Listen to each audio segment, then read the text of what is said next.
But if you're a Red Sox hitter in that game and you were asked how did Derek Holland look, they'll say, I love this kid's future.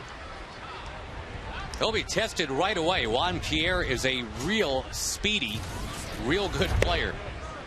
And of course, with Manny Ramirez on the suspended list, this is a guy that was asked to step in as an everyday player. Certainly he's not going to hit for the kind of power that Manny Ramirez can, but a batting average of around 350. I don't know if Manny Ramirez would have been doing that. Yeah, he's an entirely different kind of player. Top of the order guy and on base percentage guy, makes things happen. And he's a run producer in the middle of the lineup. Two different kinds of players, but both of them have worked really well. I think the interesting thing is going to be what happens to Juan Pierre when Manny comes back. Pretty tough to take him out of the lineup, but you know, you've got Kemp and Ethier out there as well, and no DH in the National League. You can understand why there was no more room for Andrew Jones, even if Andrew had had a solid year last year, which he did not as a Dodger. Pierre draws a leadoff walk. This is a guy with 444 career steals, most among any active major leaguer, and the Rangers have donated first base right away. Now, they were running on Saltalamacchia in the game last night. Murphy, Bird, and Cruz are in the outfield. Young, Andrews, Kinsler, and Blaylock around the horn. And Salty actually fired a couple into center field last night. Errors numbers 2 and 3 for 2009. One thing to watch here is Derek's been called for some balks this year. He's got a really good move, but it is close to being a balk. Holland late in getting there to first base. That's going to be a bunt hit for Rafael Furcal. Holland really didn't leave the mound at all initially. Kinsler was trying to sneak over there to cover instead, but there was really no play to be had. And that's one, if you're the hitter, that's exactly what you try to do. Bunt the ball to the first baseman so that he can't get to first base and beat the pitcher. And it's a lot easier to do with a left-hand pitcher than it is a right-hand pitcher. The right-hand pitcher falls off generally toward first base and can get over there quicker. Left-hander falls off a little bit toward third base, and so it's tougher for him to get underway to first base. I mean, you've got a fast runner like Furcal who laid down an excellent bunt. That's the end result.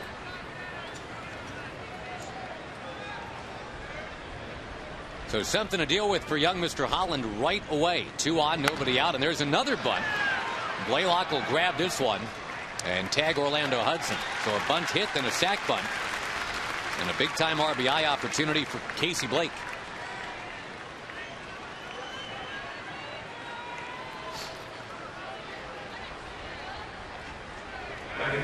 That's a little bit different style of play. You don't see that among American League teams very often. Third place guy in the lineup sacrifice bunting. But one thing you look at if you're the Dodgers is getting on the scoreboard early, and you know you've got your ace Chad Billingsley on the mound, and generally it's very difficult for the other team to score when he's on the mound, so you don't necessarily feel like you have to play for a big inning. You just want to get on the board. Infield back for the Rangers here in the first inning. And the Dodgers have been exceptional in terms of getting out of the gate. They have outscored their opponents in the first inning this year, 54-19. As the strike says Sam Holbrook.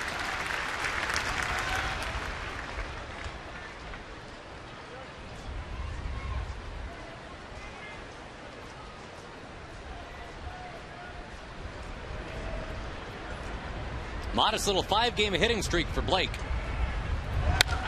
And he pounds this one to right. Nelly Cruz on the move, going back to make the catch. Both runners are tagging.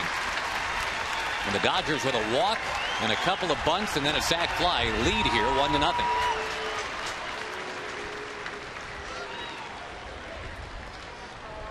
That is National League Baseball all the way right there. Joe Torre, even when he managed the Yankees, I think Tag favored that kind of baseball, but with the Yankee lineup that he had, he never really had a chance to do much of that. A bunch of sluggers in there. I think if you're a manager and you've got a guy like Billingsley on the mound, it's easier to play for 1 run and try to get on the board because you know he's not going to give up many runs. If you've got a pitcher who's liable to give up a bunch of runs, you don't feel quite as comfortable giving up outs, and you're more apt to play for the big inning. The Dodgers have lost only 5 times this year when they score first. And yeah, I think you're right, Tag. A lot of that is you've got the pitching to kind of back up a lead, whether it's 1-0, 2-0, 3-0. Bouncing ball to Kinsler. And Holland is off the mound, but trailing 1-0 as the Rangers get prepared for the Chad Billingsley experience when we come back.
The Rangers today on a 91-degree afternoon. Wanted to say summer afternoon. It's officially still spring, but sure feels like summer.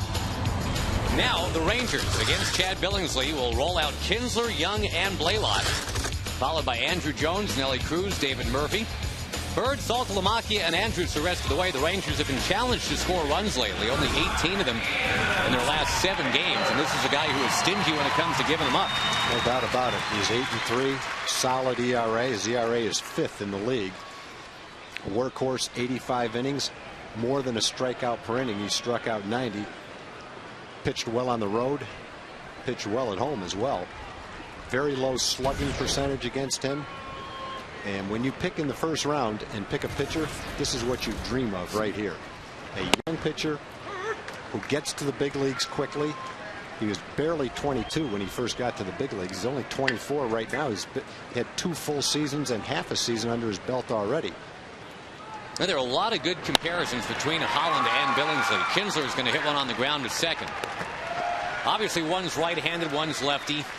And that doesn't really work. One's kind of big and stocky, and one's a little leaner. Billingsley is the big, stocky guy. But there are a couple of kids from Ohio. Towns of about 40,000 people. Billingsley from Defiance, Ohio. And we've mentioned Holland from Newark, Ohio, outside of Columbus. But yeah, they both reached the big leagues at a very tender age. Big things expected of both of them because of the stuff that they feature. And guys that never did seem scared when they were asked to come into the big leagues for the first time. Well, the big difference between the two of them is Billingsley was a first-round draft choice, highly touted coming out of high school. Everybody in baseball knew who he was. And Derek was a little more under the radar when he signed his contract. He made his presence known as he worked his way up through the minor leagues for the Rangers last year. But Billingsley, when you look at his performance from the time he first got to the big leagues till now, been pretty solid. Last year he was 16-10 with a 3.14 ERA, and he wasn't 23 until halfway through the season. Now, if you go back to the end of last April, only Roy Halladay has got more wins than this guy in the major leagues. That pretty much tells you what you need to know. If you go back last year to his last 12 starts of the year and add his 13 starts this year, he's 15-4 with a 2.80 ERA. This kid at a very young age is one of the top 10 or 15 pitchers in baseball right now. And definitely a challenge for a Rangers team that is at low ebb offensively these days. Michael Young can speak to that. He's in a rare slump, 2 for his last 22.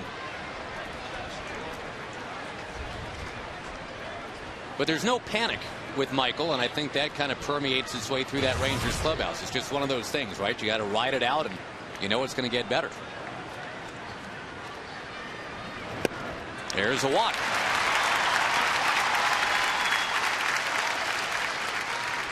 Blaylock coming up next as we check the Dodger defense for you. Pierre, Kemp, and Ethier, three guys who can go get it in this pretty big outfield in Arlington. Blake, Furcal, Hudson, and Loney. Billingsley works with Brad Ausmus. That's a nice thing to have, I guess, that veteran catcher. Ausmus making just his 9th start of 2009. They got the other catcher DHing today, Russell Martin. Blaylock hammers it into center field. That big body of Billingsley couldn't block it. And the Rangers have 2 on for Andrew Jones. Well, Evan Grant had a good comment in the pregame show. One thing that you will be concerned about today with Billingsley is he does tend to throw a lot of pitches. If you want to nitpick, his walk totals in his brief big league career have been a little high. And on a hot day, the more pitches he throws, the sooner you get him out of there. That can be advantageous to the Rangers. Hank didn't waste any time. Hit the first curveball he saw and ripped it past Furcal up the middle. And there's a drive into center from Andrew Jones. They're swinging right away. Dave Anderson, the former Dodger player, now the Rangers third base coach, holding Michael Young. They're loaded up for Nelly Cruz.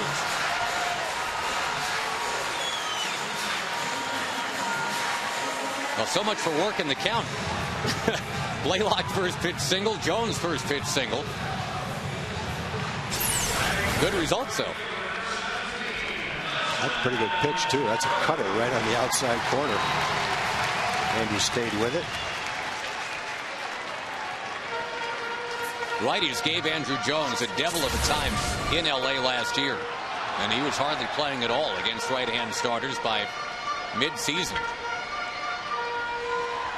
But against one of the tougher righties in the National League right there, he just swatted one right into center.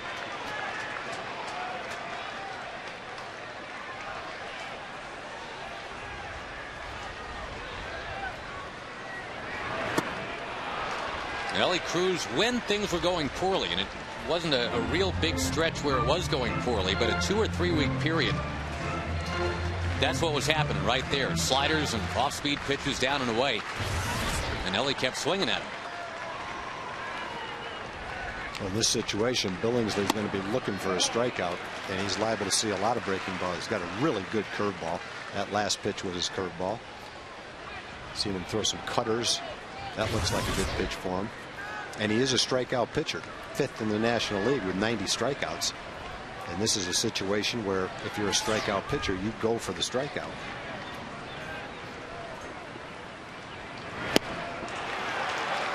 Gets ahead of Cruz 1 and 2. Nelly 2 for 4 with the bases loaded this year, including a grand slam.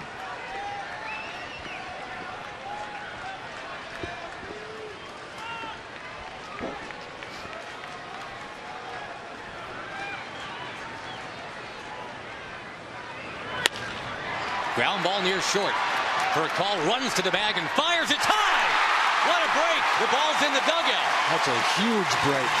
Instead of the inning being over, the Rangers have 2 runs in. Furcal decided to take it himself instead of flipping it to Hudson. Hudson was on the bag and could have turned it easily. Furcal thought he could too, and he would have if he made a good throw. He had a long way to go to touch the base, but he accomplished it. Good slide from Andrew Jones. Made Furcal alter his throw just enough to where it's high. It gets by Loney, and the Rangers put 2 runs on the board where a good throw would have been the end of the inning with no runs scoring. Amazing how the little things make a difference. Andrew Jones rumbling in there as hard as he did, altering that throw. Instead of it being 1-0 Dodgers, it is 2-1 Rangers.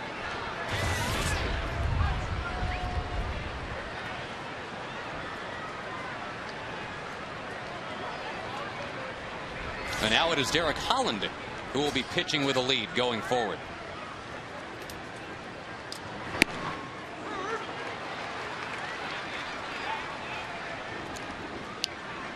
Now, if you really want to take advantage, you got your one real hot hitter up there, David Murphy. He's been smacking line drives all over the place the last couple of weeks. We'll see if he can pile on some more here early.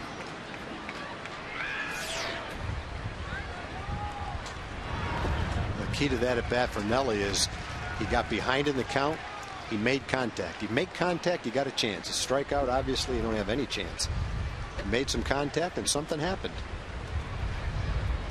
Billingsley definitely a guy who misses bats. He gets almost the most swings and misses of anybody in Major League Baseball.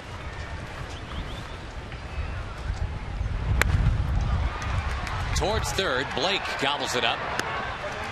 And that is the end of the inning. But the 2-run throwing error charged to Percall, his first error in 3 weeks, has got the Rangers on top 2-1.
On a hot Sunday afternoon in Arlington, we go to Jim Knox. All right, thank you, Josh. Look who we have here. It's Dale Petrosky of the Texas Rangers here to talk about how Ranger fans, yes, how you Ranger fans can get involved in the Texas Rangers Baseball Foundation. Oh, Jim, thank you. You know, our Rangers are about the most generous players in all of baseball. Tomorrow we're going to dedicate a new field, the Kevin Millwood Field in Arlington. Kevin has made that possible through a generous donation, not just with money, but the time he gives to it, too. And now for the first time, we're going to allow the fans to be involved in the good works of the Texas Rangers in the community. It's called the Texas Rangers Foundation Family.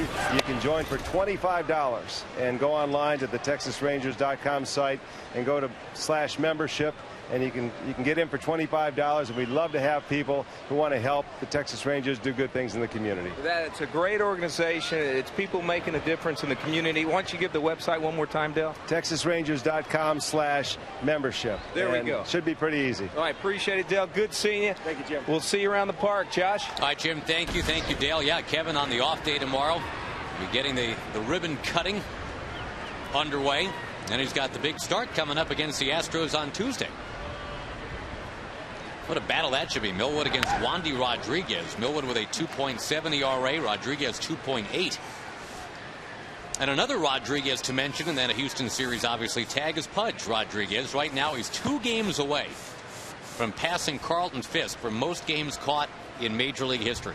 Yeah, that'll be fun to watch Pudge do that in front of the fans that followed him for most of his career. This is where he played most of his games. It's fitting that he would break the record here. Good job, schedule maker. Get the Astros in right on time. Of course, we had no idea that Pudge would be an Astro until the end of spring training this year. I think it'll mean a lot to Ranger fans to see that, and I think it'll mean a lot to Pudge to be part of it. Pudge played in close to 1,500 games as a Texas Ranger. Nice catch on the ricochet down there in the crowd.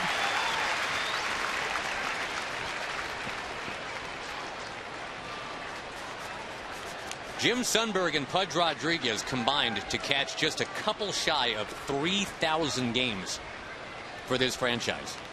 That's more than half the games the Rangers have played as a franchise. That ball powered to right by Matt Kemp. He homered yesterday. He's going to be robbed this time by Nelly Cruz. That ball just kept carrying. Nelly stayed with it, though. Didn't shy away from the wall. Snared it right as he went into the wall. Long drive, but not the longest drive to get out. It stays 2-1 Rangers.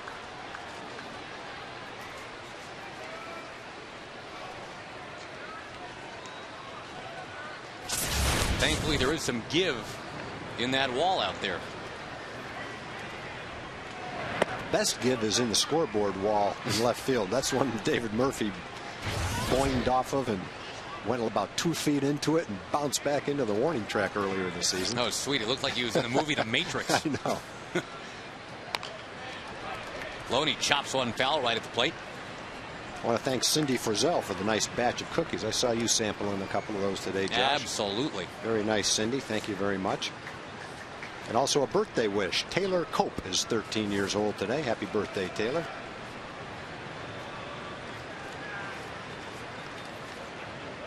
You know who else is celebrating a birthday today? I heard.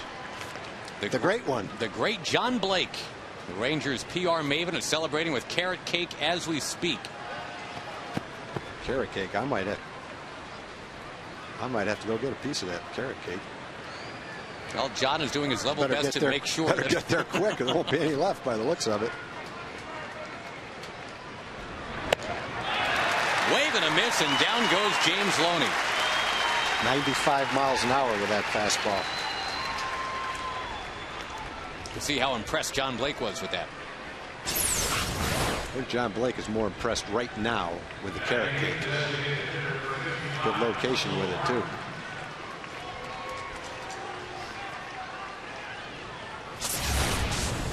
So now Derek Holland goes after Russell Martin.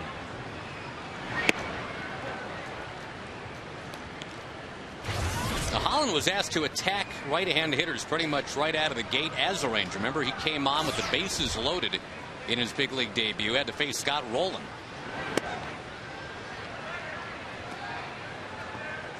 So yes, from Rowland to Martin over the first 6 weeks or so in the big leagues for Derek Holland.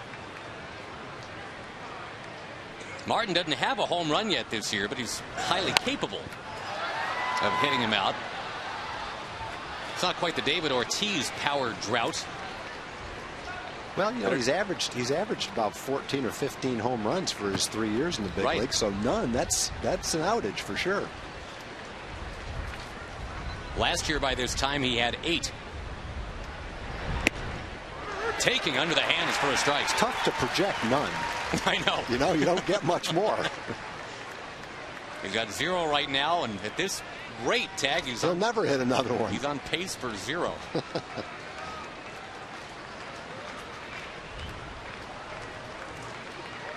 The 2-2 from Derek Holland. On the ground near short, Elvis Andrus. No big whoop. So much fun to watch out there. Down in order go the Dodgers. It's 2-1 Rangers today.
blue and red this year. They're going green this Wednesday, not with uniforms, but because of the reusable Ranger bag that's being given away. First 15,000 fans 14 and older get the reusable tote bag.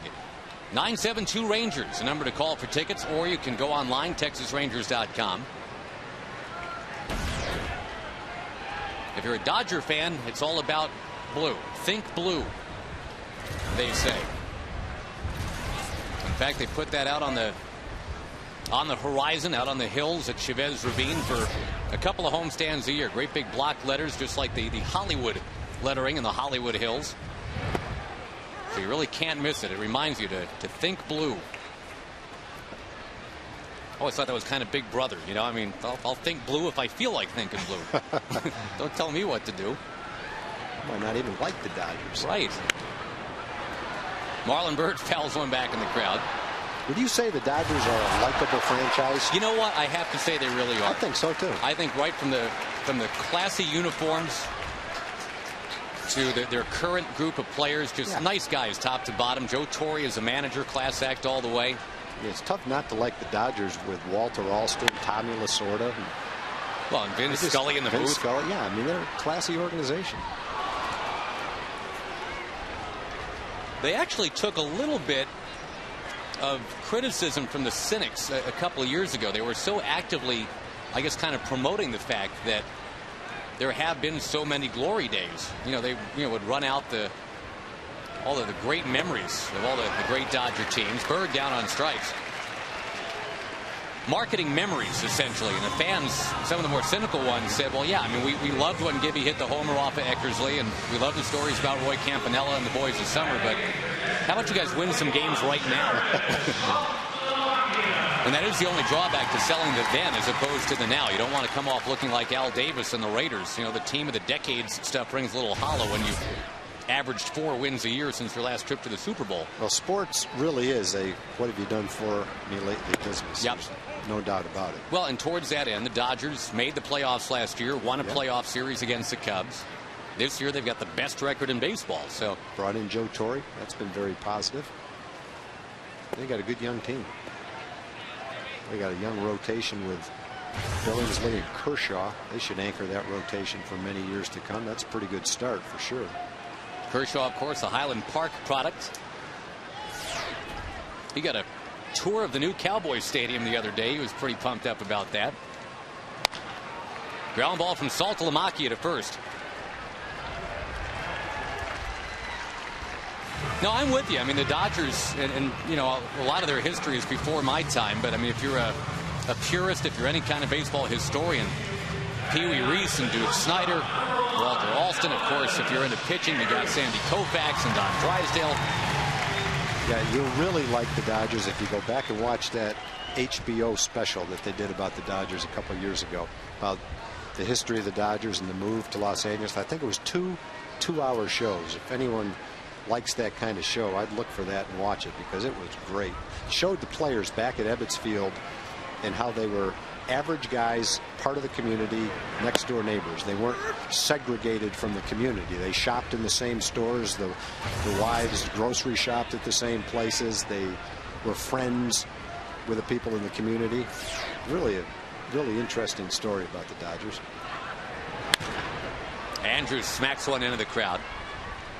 Well, then, of course, when they hightailed it from Brooklyn to L.A., what was curious about that, then obviously heartbreaking to the denizens of Brooklyn, but, you know, the West Coast didn't have any baseball, any Major League Baseball, and in come the Dodgers, a storied franchise, and just a very unique opportunity. Vince Scully introducing an entire state to what big league baseball is all about. Yeah.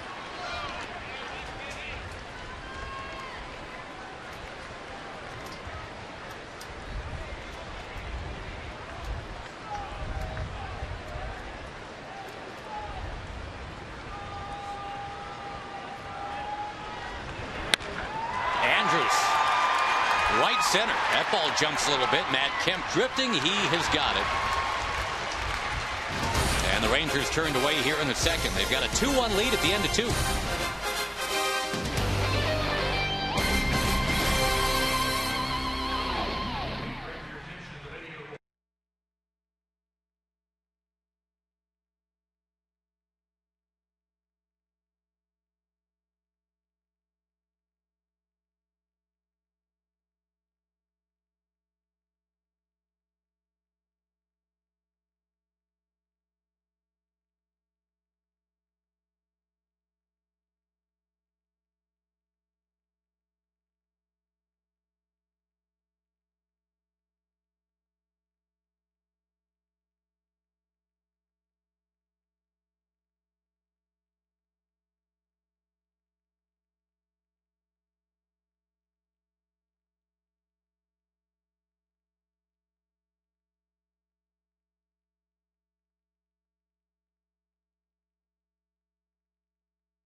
Get 15% on car insurance, and by AT&T.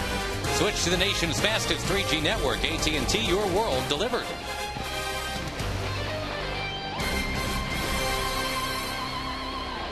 Trifle on the hot side, that's for sure, but it's a nice day for baseball nonetheless here in Arlington. We had earlier in this homestand a rain delay that led to a rain out. We had a major lightning storm the other night, though the game never did get delayed. We had the weirdness yesterday of the power outage, costing the Rangers and Dodgers the opportunity to play in a meager 2 hours 25 minutes. They had to tack on 141 to that. Cost Randy Wolf and Scott Feldman a chance for a real gem of a pitching duel too. Now the game ended up in the hands of the bullpen starting in the 6th inning when the lights finally came back on. We kind of highlighted Scott and how well he pitched, but to be totally fair, Randy Wolf was just as good. Brad Ausmus, who seldom ever plays anymore, is going to serve one in the right center. He's got a leadoff double. Now, we've been talking about Pudge Rodriguez about to break the all-time record for games caught in a big league career. Brad Ausmus is already top 10 in that department. He's caught close to 1,900 games in the big leagues. He was a 47th round draft pick of the Yankees way back when. Out of Dartmouth. And now you got Furcal in a situation where he's very apt to bunt right.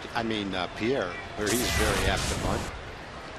Move that runner over. Michael's playing way in. Hank's playing way in at first base.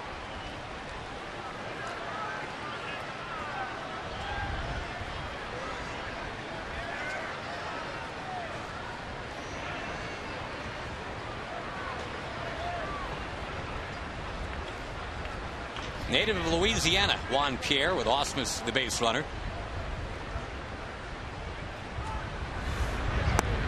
Alexandria, Louisiana is from where Juan Pierre is from. High school teammate and best buddies with Michael Boniel growing up, brother of Chris Boniel, future Cowboys kicker. Don Boniel is the father of the family, was Juan Pierre's high school baseball coach.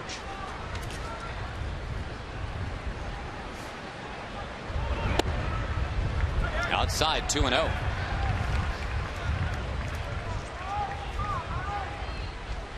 Ron Washington, who debuted as a Dodger back in 1977. Some good Dodger teams. Tough to get into that infield with what they had going. Lopes at second and Russell at short. Of course, Ron Say at third, Steve Garvey at first. Wash was just happy to be there. For some reason, Derek's having a hard time throwing a strike to Pierre. He walked him on 5 pitches the first time up, and he's down 3-0 right here.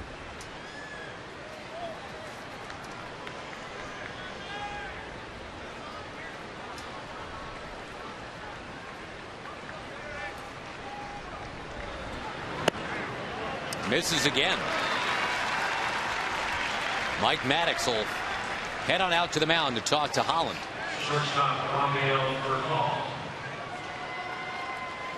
Definite bunting situation right here. He's already bunted once. That was for a base hit in the first inning.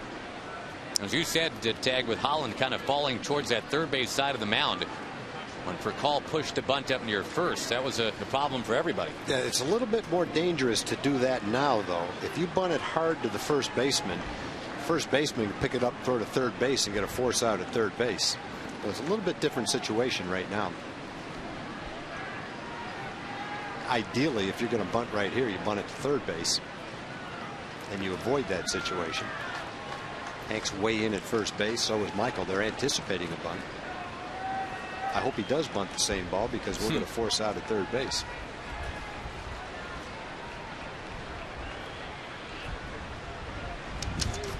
Furcal, a guy who has always handled the bat very well, right from the moment he got to the big leagues. His very first big league at bat was a 12-pitch epic. He had 8 two-strike fouls in a row to pretty much announce he would not be pushed out of the batter's box in his rookie year.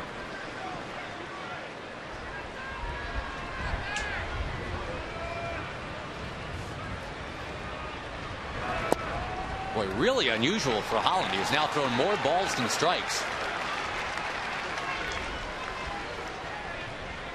Into today, 65% of his big league pitches had registered as strikes. Closer to 45% today. Well, this is a case where you don't really have to worry about where the pitch is. Just throw a strike. All he's going to do is bunt it. Kind of squibs along the grass. And that gets the job done. Yeah, you can bunt it toward first if you bunt it like that. Not much a fielder can do except pick it up, tag him, and successful sacrifice completed.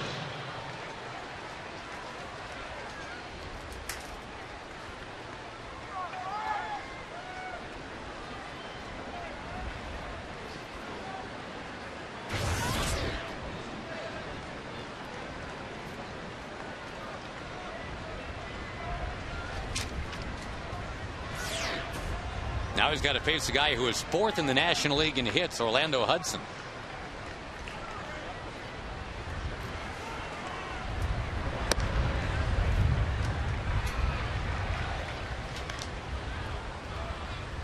Yeah, we talked earlier, Tag, about the Rangers having a tough time scoring runs of late. The Dodgers are not any better. Their last 9 games, they've only scored 20 times in 9 games, but somehow they're 5-4 in those 9 games. That's what that pitching will do for you. Waiting on the breaking ball, but slapped out of play by Hudson. One pretty remarkable stat when you consider the Ranger offense and what it's been the last few years. In the month of June, their on base percentage, .279, is last in the major leagues. And the Rangers have won 5 out of their last 11 against good competition. Yeah. So it shows what their pitching has been too. Infield in, not all the way for the Rangers, but boy, they'd love to cut down that runner at third base. Brad Ausmus does not run well. Veteran catcher. Wheels are not the big thing in his resume right now.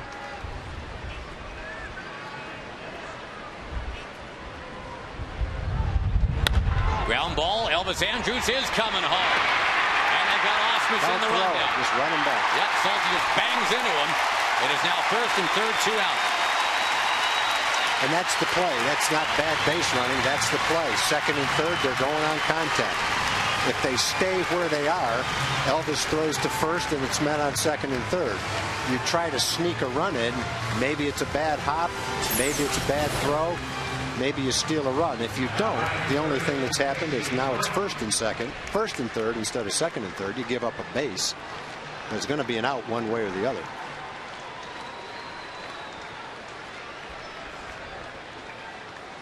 Well, the 2 guys that came to the Rangers in the Mark Teixeira deal, Andrus and Saltalamacchia, combined to chase away Ausmus, and now Casey Blake for the LA Dodgers.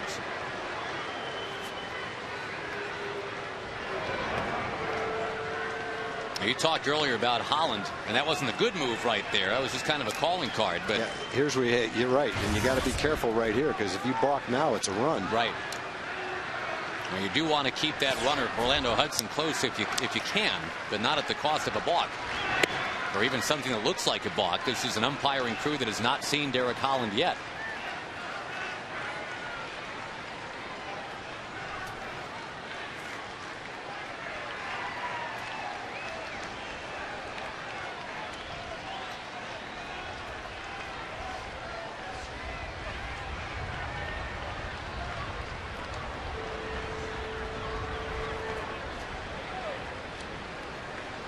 Keeping in mind that Pierre is a runner at 3rd. He's a guy that loves to dance down that line, kind of make some noise and try to distract the pitcher. He just danced about halfway down the line right there.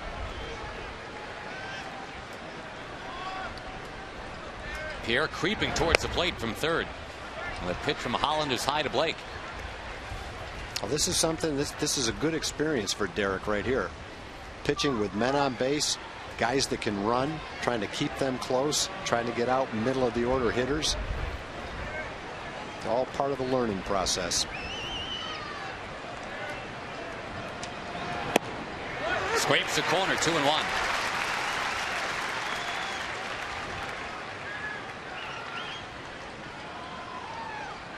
Blake had the sac fly to right field in the 1st inning today. Had a double late in the game yesterday.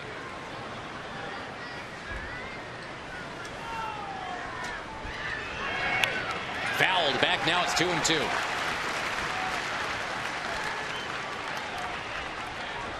And again, just to put it in context, Tag, you're right. You got two real speedy runners right here. You got the cleanup man up there. This is the best team in baseball statistically here at 41-22. Nice test for Derek Holland. Whips the throw to first. Almost. Hadn't seen that one.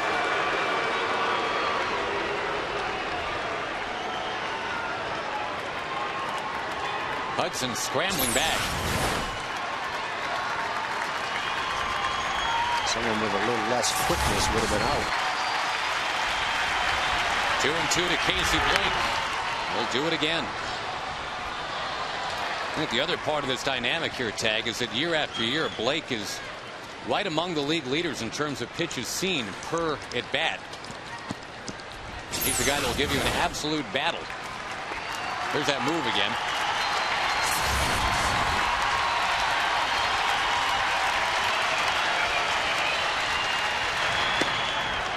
Down and in.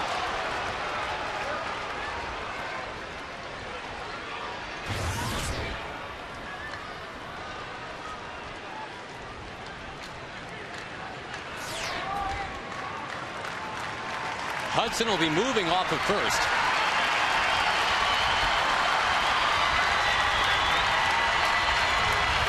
Pierre, the tying man at third. It's 3-2 to Casey Blake.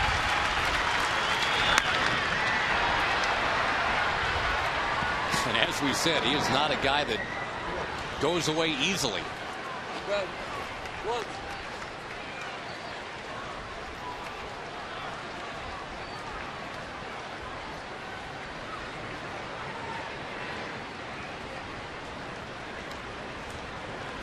24 balls, 24 strikes thrown by Derek Holland so far.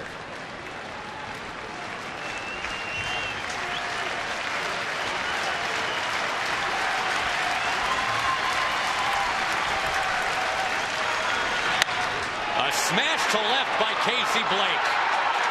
A 3-run shot.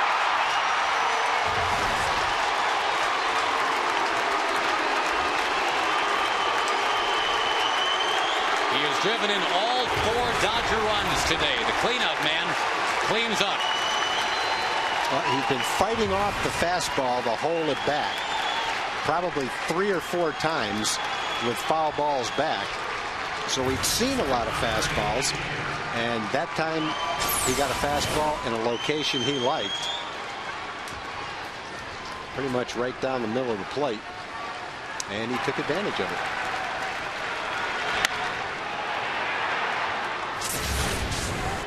Now Andre Ethier. And it's hard to believe that Casey Blake bounced around 4 different organizations before he really got cooking with the Indians. The Dodgers brought him in from Cleveland because he was very simply a veteran bat, a guy that would hang in there, foul pitches off, and tucker out the other guy.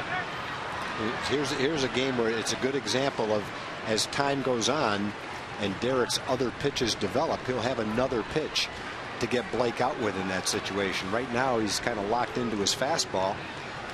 Hasn't been able to really utilize his slider, his curveball, or his changeup. Laylock misplays it, and he is too late getting it to Howard. Yeah, you're going to hear about that. There's no excuse for that. You got to get over and cover first base. That's the second time he hasn't covered first base, and that's a learning experience as well. But once you don't do it once, there's not an excuse the second time. I know exactly what he was thinking. He thought it was a routine ground ball. Hank was going to make the play easily and touch the bag, but then right at the end it took a bad hop, and when Hank needed him to be on first base for the throw, he wasn't there. Now, the other thing that Holland is going to have to do now, and I have no idea if that was in his mind, you know, just briefly anyway, but got to shake off the home run like we were talking about with the boss right in Boston.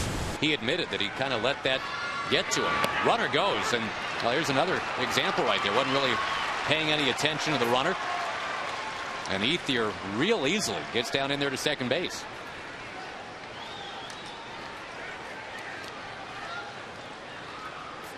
couple of disturbing things have happened, but yeah, it's up to Derek now to shrug those things off.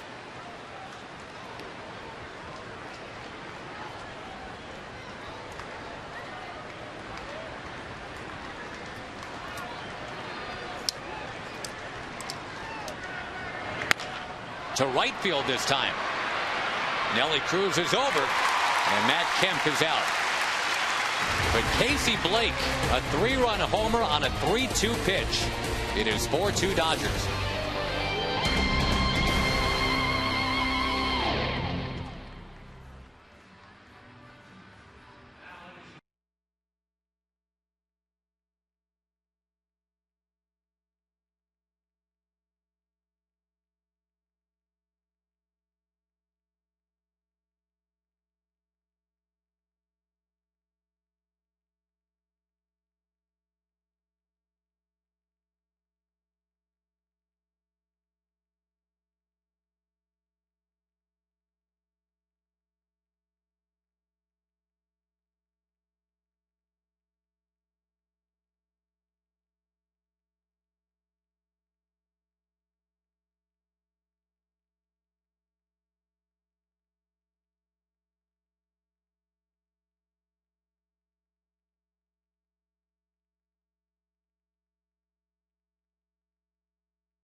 Kids taking the field with the Rangers. Your kid can be in the Racetrack Kids Take the Field starting lineup.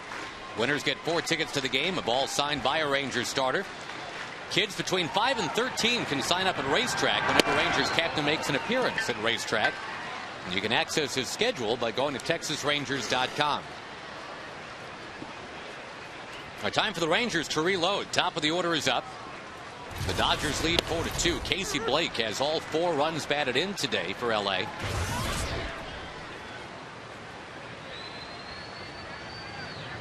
Rangers scored twice on a throwing error by Rafael Furcal in the first. I think now tag they need to prove they can actually hit Chad Billingsley. That's not easy. He's got the 5th best ERA in the National League. Well, Billingsley again is one of those scouting dreams. Everybody's trying to find top of the rotation guys in the draft. Dodgers had a late 1st-round pick, and you look at his record in the minor leagues.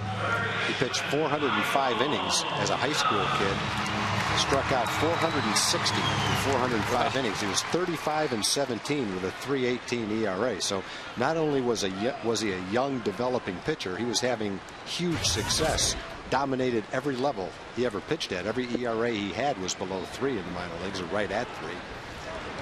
And since he's gotten to the big leagues, he hasn't had an ERA above 4.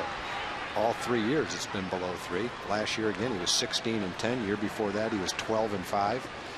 When he had just turned 22, he went 7-4 in 16 starts in the last half of the 06 season, and now he's off to an all-star season this year. So again, this is what you dream about when you pick a kid in the draft, especially a 1st-round kid. This is what you want him to become right here, a durable, top of the rotation starter. He grew up wanting to be the next Nolan Ryan. He studied Nolan Ryan's baseball cards, tried to figure out how he was gripping his changeup and his curveball. He watched Nolan on TV whenever he could. And now where Nolan Ryan's in charge, right here at the ballpark, Chad Billingsley gets to show off in front of his hero today.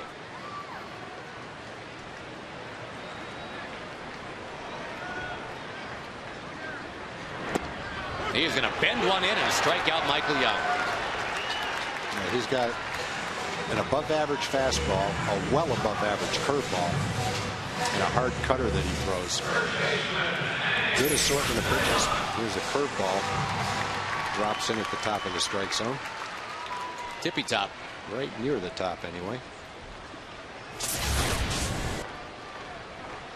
Blaylock, a first pitch single against him in the first.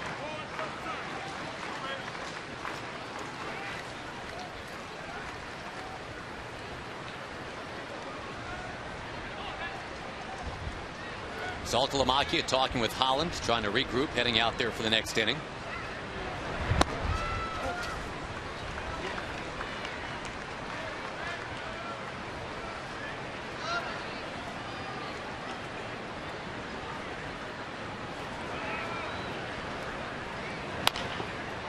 On the ground, Loney backs up. Billingsley covers, and that's it. 8 straight set down by Billingsley, and we were a third of the way through it today at the ballpark. 4-2 LA.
Torrey has managed 6 All-Star teams, 4th most in Major League history. Can you name the 3 guys who have managed more?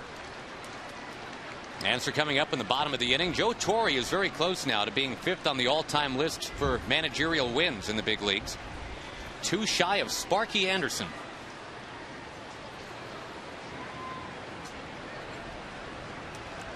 And maybe that is why he is a scheduled guest on Conan O'Brien tomorrow night. So tune in and see what Joe and Conan are talking about.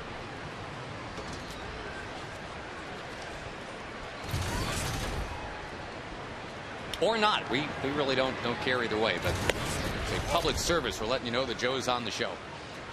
James Loney begins things against Eric Holland, and very simply for Holland, I think it's just too many pitches that have missed in this game. He's been 2-0 quite a bit, and here he is 2-0 on James Loney. He's walked Pierre twice, and Pierre scored both times. It's a bigger target here in Loney.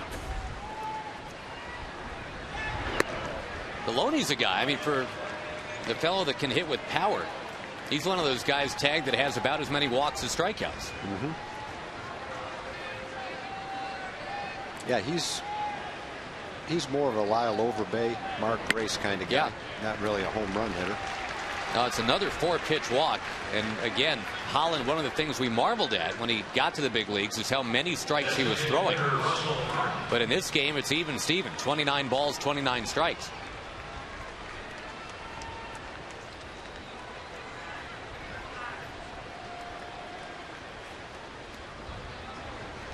On the out-of-town scoreboard, the battle going on between the Mets and the Yankees is not much of a battle today. If you're a Met fan, you go in there all cocky.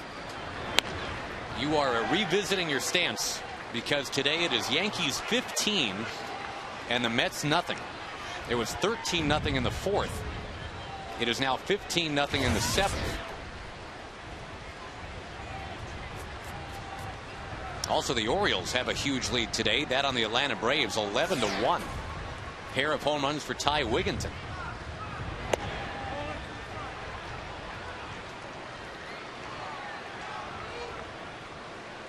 Tampa Bay's got a home run from the great Gabe Kapler today. His third in the last 8 days. Tampa Bay and the Washington Nationals are tied 4-4. The season cannot get much worse for Washington.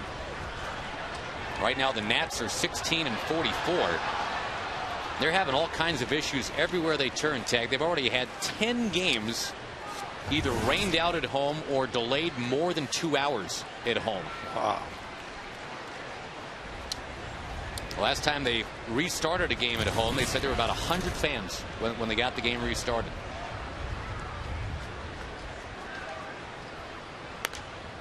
That ball clipped up in the air by Martin back into the crowd.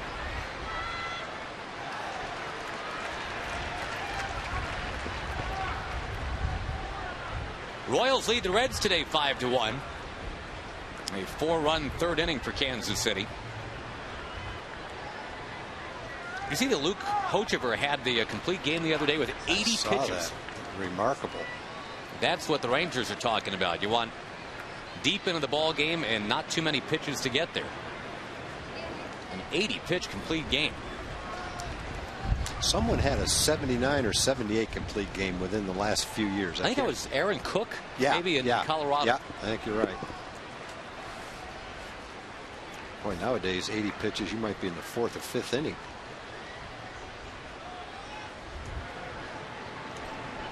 Runner goes. Excellent jump. And no chance at all for Saltalamacchia.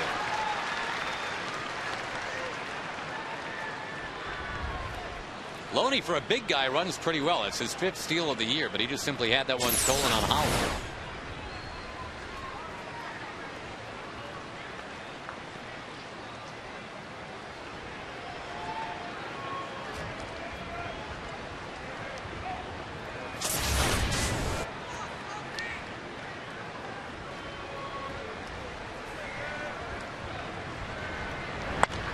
Tagged, a foul by Martin. A couple other games to keep you current on. The Angels are leading the Padres today 1-0. Got Highland Park's Chris Young on the mound for the San Diego Padres. That's kind of neat when Chris Young faces off against Clay Kershaw. All Highland Park out of the National League West. Cardinals play the Indians tonight.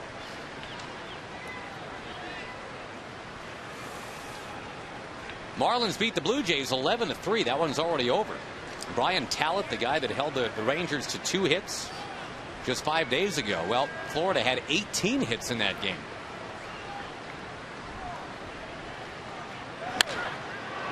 Towards left center field. Bird was playing towards right center, so he's got a long way to go, and he gathers it in. Brad Ausmus coming up, but first we go to Jim Knox. Thank you, Josh. Look who we have here. It's John Blake of the Texas Rangers with the silver boot. And the silver boot is all about what, John? Well, after the Rangers come back and win this game, Jim, we can turn our attention to the battle for the coveted silver boot, the winner of the Lone Star Series presented by Chevy. The Rangers and the Astros resuming battle Tuesday night here at Rangers Ballpark. Rangers have a commanding, of course, 3-0 lead in the series this year by virtue of their 3 wins at Minute Maid Ballpark 3 weeks ago. And the winner gets to retain the silver boot here. The Rangers won the last 2 years, have a 5-3 lead in the overall series. 3 great games, 3 great promotions. We have red batting helmets on Tuesday, reusable bags on Wednesday, night lights on Thursday, and of course, one of the big things this week is we're hoping that Ivan Rodriguez plays for the Astros will become the all-time leader in games caught by a catcher either Tuesday or either Wednesday or Thursday night. So it should be a great week of baseball out here. Plenty of good tickets as the Rangers try to keep the boot here in Arlington. There we go. Tuesday, Wednesday, Thursday, they take on the Astros, and 1 win and the Rangers take the silver boot. You know, we did get word that it is your 30th birthday. We want to say that. We also wanted to give you the fan 4-bat salute. Go ahead. Also, let's start the happy birthday song. Also, John, free margaritas for the rest of the night. This is on the fans, and we appreciate that. A 4-bat salute. You got the silver boot. Life can't be any better than this. Well, a Ranger win would make it a little better. But other than that, you're right. Thanks, everybody. I appreciate it. Happy birthday. All right. There we go, Josh. Wow. From carrot cake to free margaritas, what a day for John Blake. That's one of those scenes right there. I don't know if I ever envisioned John Blake with the bats over his head eating carrot cake being interviewed by Jim. Yeah, under the Louisville Slugger canopy right there was John Blake. I think John gets more impressive with every interview Jim does with him. That was some fast talking right there, boy. Now, Holland's still struggling with the strike zone here. It's 3-0 to Ausmus. Not a guy you should be 3-0 against, quite honestly. Now he has walked him on 4 pitches. Well, Ausmus started the 3-run inning last inning with a double. Now Derek has thrown more balls than he has strikes in the game. That's unusual for him. That's only the 3rd walk all year for Brad Ausmus. Mike Maddox out to provide some counsel. You're still just 1 ground ball away from getting out of the inning. But the problem is the guy who potentially could hit that ground ball now. It's one of the fastest guys in baseball. Juan Pierre is a tough guy to double up. And Derek has had a tough time with Pierre. He's faced him twice in the game. He's only thrown him 1 strike.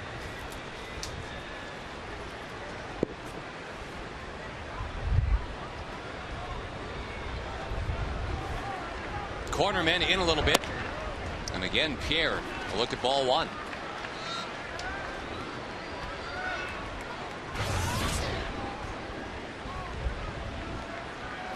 Pierre, the son of a big-time San Francisco Giants fan. And now playing for the Giants' chief rival, the Dodgers. And the story goes that when Pierre, his rookie year, was playing in San Francisco, he got called aside by none other than Willie Mays, who told young Juan Pierre, you know what, I like watching you play. Ground ball, can they turn this on Juan Pierre? Yes, they can!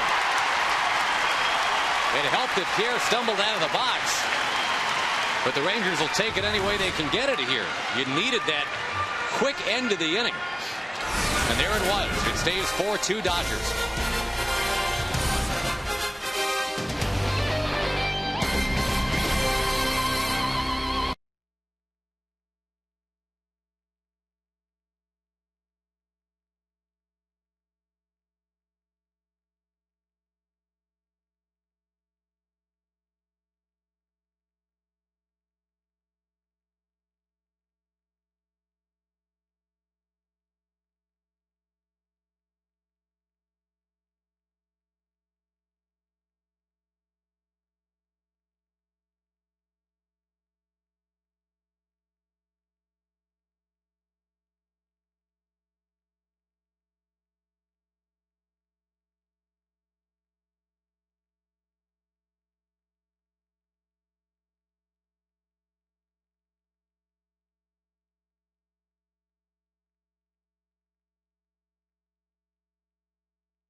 In the house, he has managed 6 all-star teams.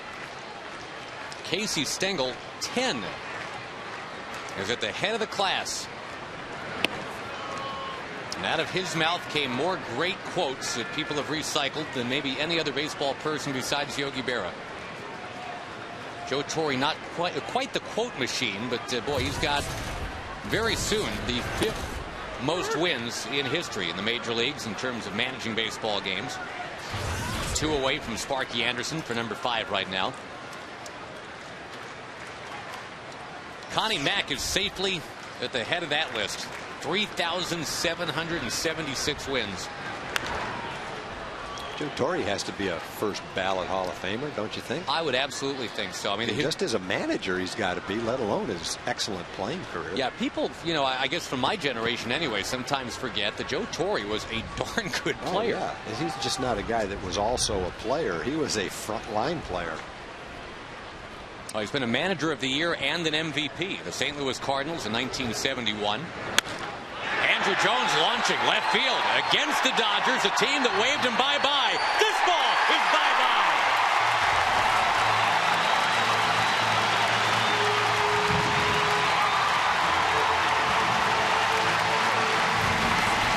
In this series tag, he has had almost as many home runs against the Dodgers than he had as a Dodger. Well, he's a different hitter as a Ranger than he was as a Dodger. Hot at the beginning, cooled off a little bit this month, but he's getting hot again. A big base hit in the first inning. Obviously a big home run right there, get the Rangers to within 1. What a huge 3-minute turn of events here at the ballpark. They got Juan Pierre to hit into a double play, which is almost impossible to do. That ended a Dodger threat in the top of the 4th. Then to lead off the bottom of the 4th inning, Andrew Jones against his former team. Yeah, that inning could have been a huge inning for the Dodgers. Derek had trouble with Pierre the first 2 times up, but he got him to hit into a double play, got out of the inning. Doug Mathis continues to warm up down in the Ranger bullpen. Looks like he'll be coming into the game. And the Rangers are within 1 right now. Nobody out in the 4th inning. Billingsley's only had 1 game this year where he's given up more than 3 earned runs. One of the runs he's given up today was unearned. He's given up 2 earned runs or less in 8 of his 13 starts. One thing he has not done this year is give up back-to-back home runs. Goes to 3-2 on Nelly Cruz.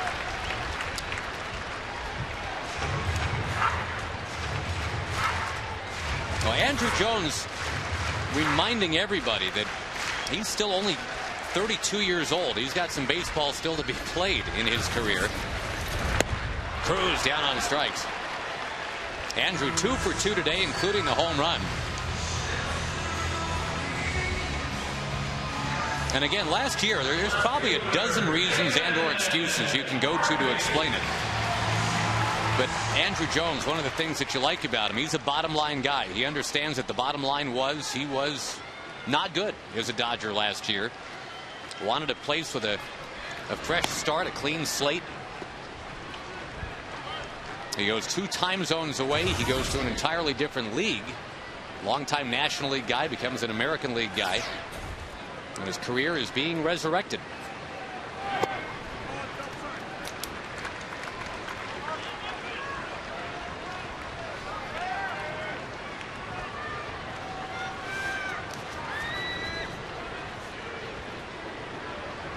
Billingsley, coming into the game, had only given up 2 home runs in 85 innings. So he has not been an easy guy to take deep. Saw some of their relievers last night too. Broxton has not given up a home run. The home run Wade gave up to Andrew last night was the first one he's given up all year. Well, that's the thing, that trio of relievers that the Rangers saw yesterday from out of that Dodger bullpen. Belisario, Troncoso, Broxton. They've got a combined ERA of 1.8. And Troncoso hasn't given up a home run either. Murphy to Hudson with a backhand and a spin. He fires. He got him. What a play. Little Orlando magic right there. He's got some excellent range. You go back behind second base and behind first base, basically. 2 second basemen in this game with range. Loney had to smother it there at first. He did. That's a terrific play by Orlando Hudson.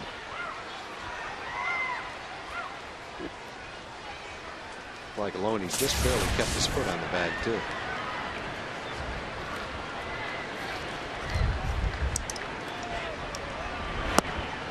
Big swing from Marlon Byrd, and you heard Evan Grant talking about it in the pregame show, the number of swings and misses Billingsley induces. Some of that's that powerful fastball. A lot of it's the breaking stuff, though. Oh, he's got a cutter and a really good curveball that both of them are going to get swings and misses. Byrd tags that one to left, but there's Juan Pierre, and that's the inning. However, the Andruw Jones homer, his second of the series against his old team, is cut into that Dodger lead. It is now 4-3.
Your Texas Ford dealers. Check out the all-new F-150 and drive one. Ford is the best in Texas.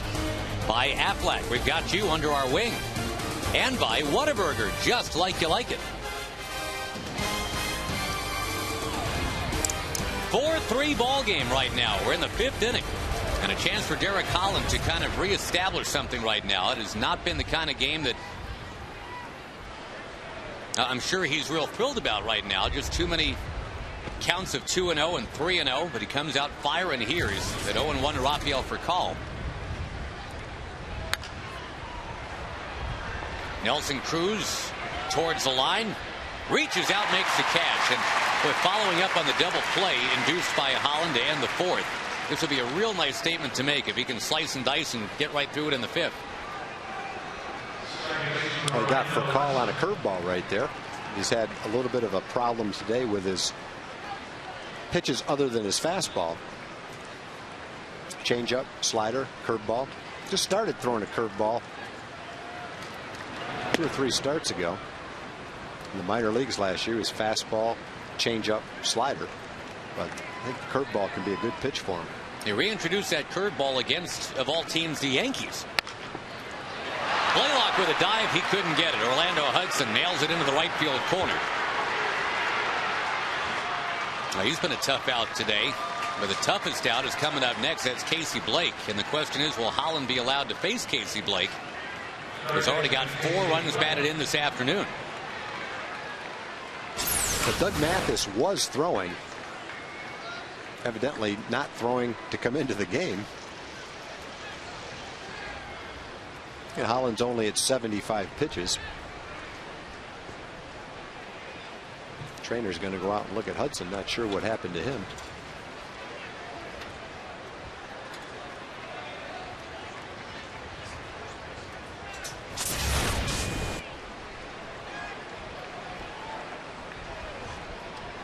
I didn't see it either.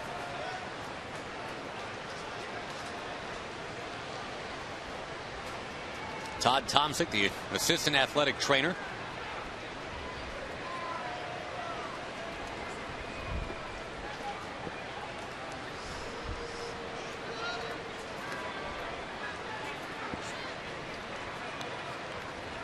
Well, Hudson will stay in. And so will Derek Holland, it would appear. Yeah, right there, something with that left leg.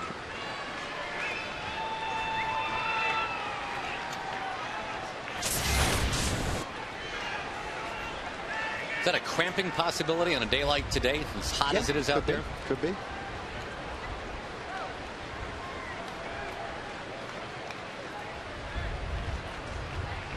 Casey Blake, that sac fly RBI in the first, 3-run homer in the third. And there's one thing Derek wasn't able to do to Blake in the last at bat is drop in something other than a fastball. It's a good curveball to get ahead of him with a strike.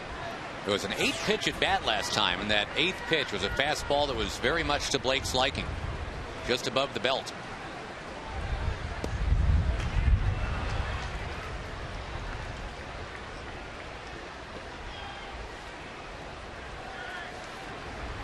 We've lauded the Dodgers, I guess organizationally, tagged as being a professional bunch, and this is flat out a professional hitter. Good fit. Blake rams it to second base. Kinsler can't get to second in time for the double play, but did a nice job just to catch that liner.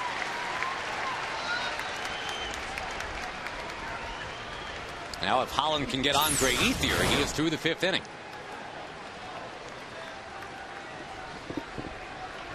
Another good at bat for Blake. Fortunately, Ian was right where he hit that ball. He had the sacrifice fly in the 1st inning to bring in the 1st run. A lot of airtime for guys named Blake today. John Blake's birthday. Casey Blake with 4 runs batted in. Yeah.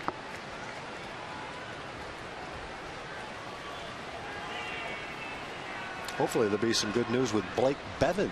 Got called up to Double-A. Supposed to start pretty soon. First Double-A start for the Irving product. Well, not a bad commute at all. Irving to Frisco. A lot of friends and family, I'm sure, jumping on the Blake Bevan bandwagon. We had Blake on the air when he was drafted by the Rangers. He was a great interview. Yep. We get Robert Blake here somehow? A few questions I'd like to ask him. You're a Beretta guy. You must have something that you want to ask Robert Blake. Probably not related to Beretta. Oh, yeah, the other? Yeah, well, I don't know if I'd lead with that other stuff. But, you know, be a softball interview.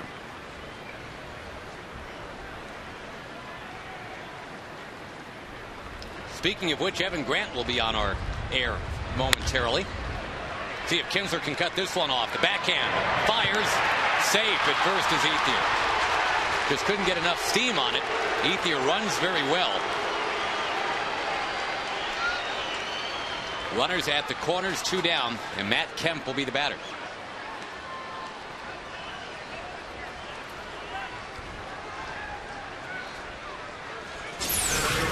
Not a hard hit ball. And Ian all the way behind second base. Couldn't quite get Ethier.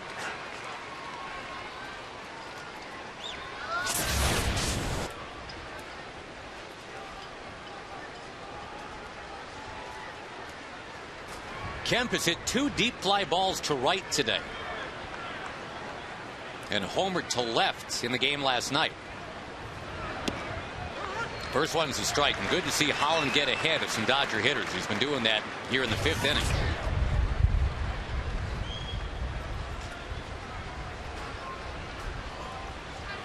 Action begins again in the Ranger bullpen. Holland on a hot day is at 82 pitches.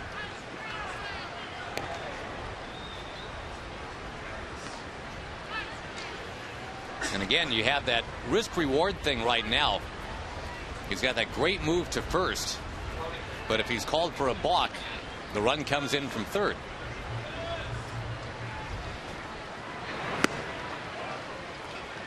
Off speed outside, and the count 1-1. There's Mathis getting ready again.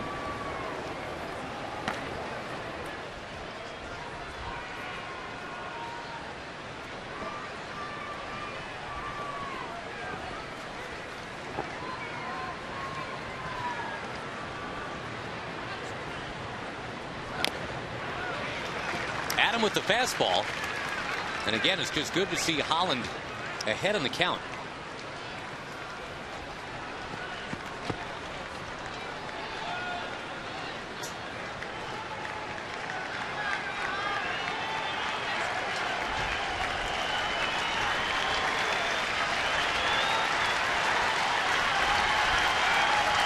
Runners at the corners, 2 down.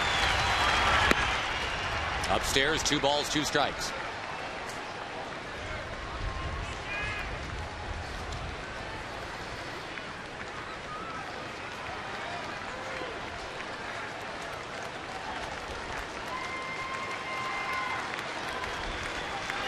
Four, 3 Dodgers, top 5.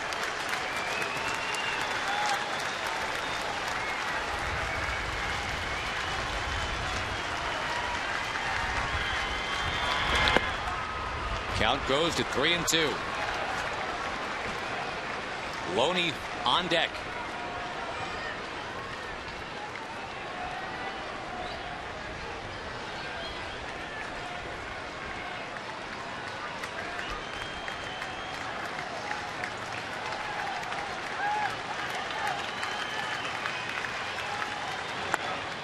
Squibbed foul up near third. Still a full count.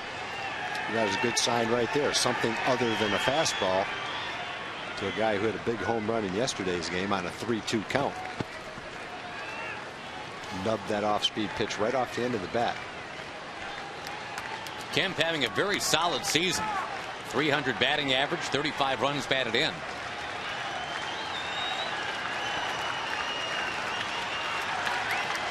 Ethier can get going from first. Strikes out Kemp. On with a slider. Something other than a fastball. So learning quickly as this game goes on. Halfway through it, Dodgers 4, Rangers 3.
AT&T, the nation's fastest 3G network, your world delivered.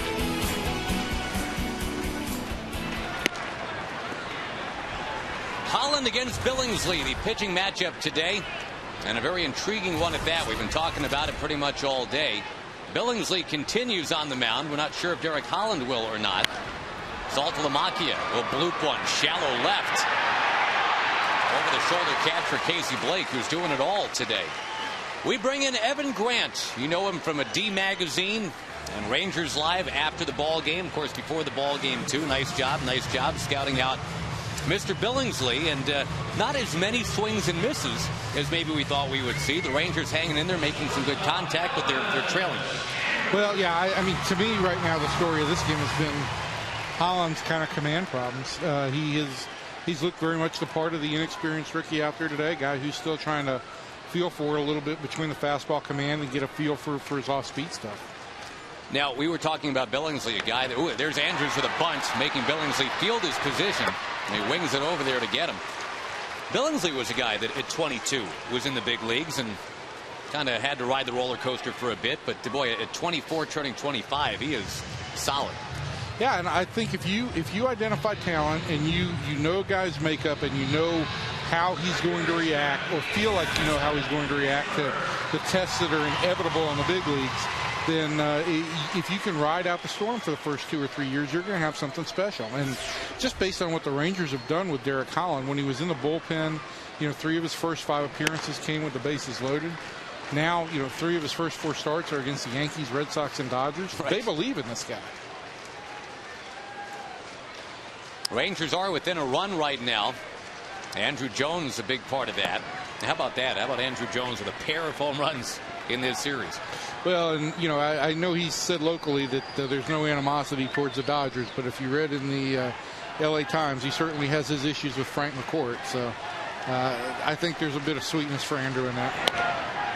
That was pretty weird to read the dispatches out of here versus the dispatches out of LA. It was 2 totally different scenarios that were painted. Well, I think that he wanted to send his message to Frank McCourt in L.A., and he certainly did in the L.A. Times.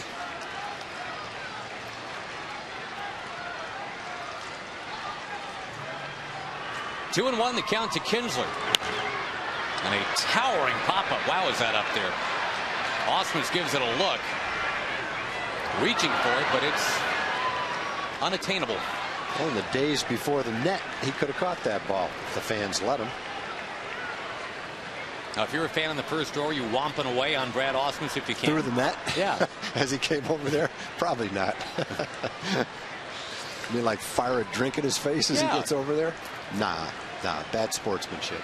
Smear nacho cheese all over him? But, you have every right, if a visiting player reaches in the stands to catch a foul ball, to knock the ball away from him. You have every right to do that, try to catch the ball. Because he's come into your universe, That's right? You can't go out over the fence onto the field to do that, but in the stands, that's your ball. Evan, you ever do that as a youngin in Atlanta? I have never, even when the Braves were drawing 900 people a night to the Fulton County Stadium, I never came close to a really? ball. That one's in the dirt on a peel nose swing. You were one of the 900 that would go out there with Chief Nakahoma and. I remember Chief Nakahoma's, I don't know what you want to call it, his concubine, his wife, his niece, I'm not quite sure what it was, but he had a companion. It was Princess Hit a Single is what her name was. She lasted 1 year, and then the Braves thought the better of it. Kinsler tried to hit a few doubles instead of just going for the single. Chief Naka, of course, he was going for the homer. Exactly. He was going for the whole ball of wax there. All right, not to quickly segue off of all that, but that fan made a tremendous catch right there. He's a hero of the whole family. Wonder who he roots for. I would have no idea from that get up. 3-2 to Kinsler. On the ground to short. Ending our wacky half inning with the always wonderful Evan Grant. Thank you, Evan. It's always wonderful to spend that wacky half inning with him. Nice to have you and your wackiness. All right, Josh, we'll talk to you later. Thank you, Evan. You're the best. 4-3 Dodgers.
And a pitching change for the Rangers. It is another game where the Rangers starter goes exactly 5 innings. There have been different circumstances surrounding that the last 3 games, but Padilla went 5, Feldman went 5, Derek Holland goes 5 today, and now our Verizon call to the bullpen. Doug Mathis will take over. Of course, he had a start earlier on this homestand. Was undone by a 4-run second inning. I hate to keep using the same expression, but it is exactly what Derek Holland is going through, and it's on-the-job training. It's learning as a young pitcher what it takes to win in the big leagues, and it's a learning experience for him. It's what every inning is. And you look at the way the game developed by the 4th and 5th inning. Couldn't throw a strike to Pierre. He walked him twice. He ended up scoring a couple of runs through 3 innings. Then with a couple of men on in the 4th inning, he got Pierre to hit into a double play. Was having a hard time early in the game with pitches other than his fastball. Yet with men on 1st and 3rd in the 5th inning, he struck out Kemp by utilizing his curveball and then striking him out with a slider. So it's just a short sample of 80 or 90 pitches in 5 innings, but throughout that, there's a lot of lessons learned. He didn't cover first base a couple of times today. He learned that you don't take a defensive play for granted, that you go to first base even if they don't need you there, just in case. He also faced the top of the order, 3 guys who could really run. They bunted, they stole bases. He learned that if you've got what happened before on your mind and don't pay attention to the runner, you give up an easy stolen base. So in a couple of hours, there's a whole lot of things to learn from this game. And at the end of the game, he put a 0 on the board in the 5th inning, and it's still 4-3, and Rangers have a great chance to come back and win this game. And so in spite of the fact that there still is a lot to learn, there's little glimpses of all the talent and what you can see as he continues to develop this year and in the years to come. 3-2 to Loney. Oh, muscle it towards left. David Murphy sailing back on it. He's got it. There's the first out of the 6th inning. We go to Jim Knox. All right, thank you, Josh. You know, big crowd out here, of course, to watch the Rangers. Also to watch Los Tigres del Norte, the big post-game concert on the North Lawn. How big is Los Tigres del Norte? They're bigger than the Beatles in Mexico. Bigger than the Beatles in Mexico. Okay. Now, let me ask you this. Give us one of your favorite songs. Ya está cerrada con 3 candados y remanchada la puerta negra. All right, that's after the game. Still plenty of time to get down for the post-game concert. Very nice work. Yeah. Thank you, Jim. And Jim Knox being serenaded with a Spanish ballad. Beautiful. What a thing of beauty. And if we really wanted to, you and I could go down there and drop some Hey Jude on him just to, you know, kind of even it up. You could. Well, you know Hey Jude. I know it, but I don't sing it. I don't tweet and I don't sing. How about Hey Jude? I don't dance either. Well, what do you do? I was going to say the old bromide. I wanted to say that before someone else said it. Some people say, is there anything you cannot do? And instead it's, do you do anything? 2 balls, 2 strikes to Russell Martin. Brad Ausmus on deck. Martin checks his swing. Just to go back to Derek Holland, there was a point in this game tag where it was 30 balls and 30 strikes. In his first 60 pitches of the game. He started throwing more strikes towards the end. And that helped him get through a couple of potential tough spots in the 4th and the 5th, but he ended up walking 4, striking out 2. Here's a walk issued by Mathis.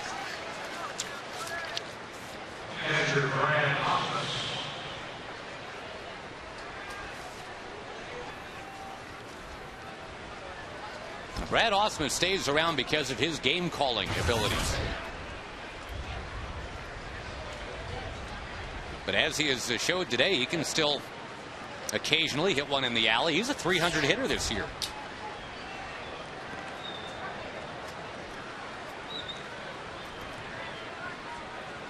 Ausmus, the first big league player ever to play 115 games in a season 7 years straight and not have that many hits in even one of those 7 seasons.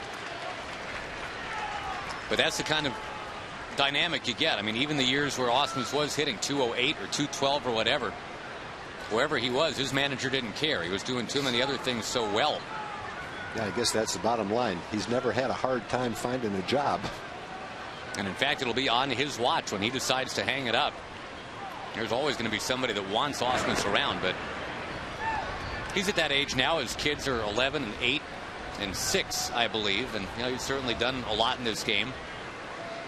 If it means anything to him cosmetically to have caught 2,000 games, maybe he'll hang around for one more season just to get that nice round number. But other than that, really nothing else to prove for Brad Ausmus.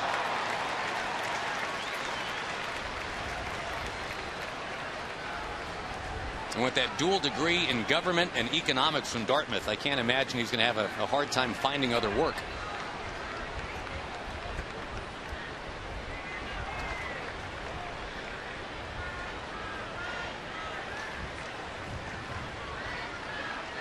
Mathis brings the 0-2, just missed inside.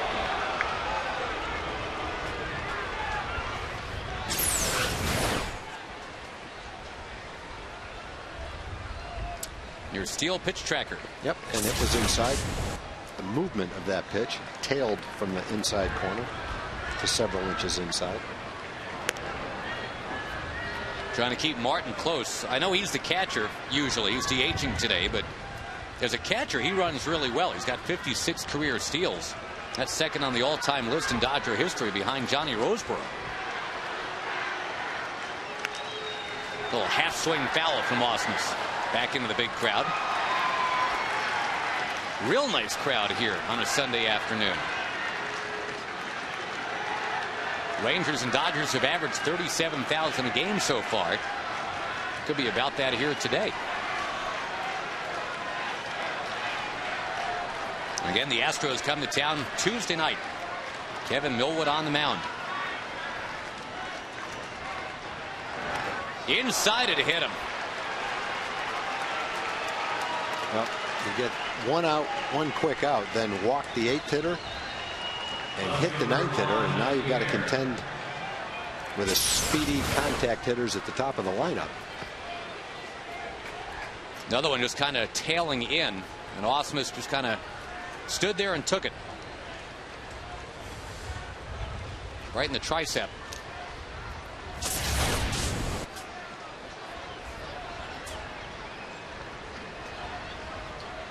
Maddox and Mathis will chat it up with Jared Saltalamacchia.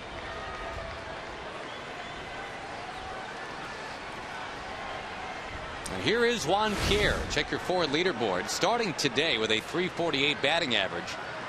Third best in the majors.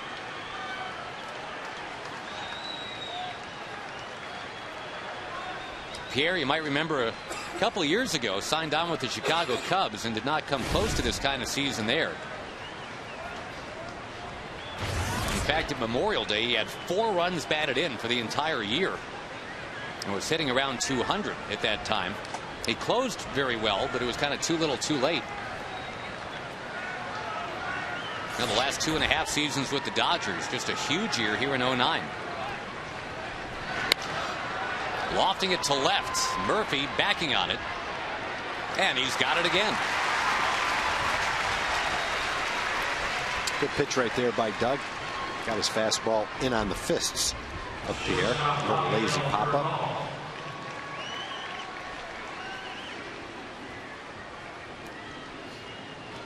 Rangers trying to stay within 4-3. They've got the 2-3-4 part of the order coming up in the bottom of this 6th inning. This kind of becomes a key at bat right now. Rafael for a call. He's been asked to bunt twice. Last time up, he fouled out to right.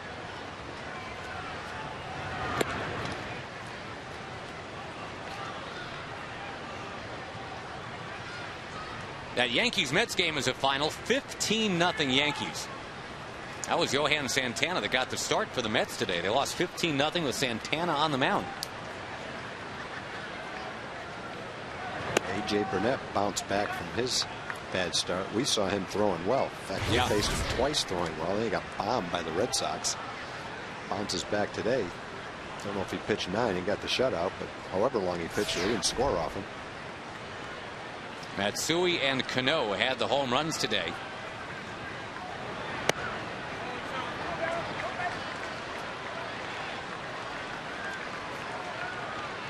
Already in the inning, a walk and a hit batter.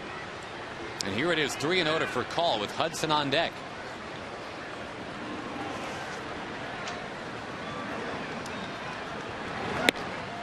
By the way, Burnett went 7 in that game tag. Robertson and Hughes after that. I think he's trying to stay within 3 games of the Red Sox. They should move up a game today. The Red Sox got a home run from Josh Beckett. But the Phillies lead the Sox 11-6 today late. That's ball 4. The Rangers are kind of asking for it here. A walk to the number 8 hitter. The number 9 hitter, Brad Ausmus, was hit by a pitch. And now Furcal draws a walk to bring up Hudson. And Doug is, trying to get through this 1 inning, and already he's thrown 24 pitches.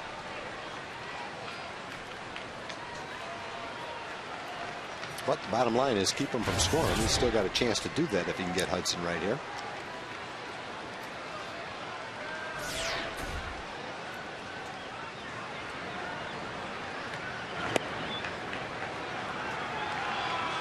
Again, it's been an issue pretty much all game from both Holland and now from Mathis, simply getting ahead of these Dodger hitters.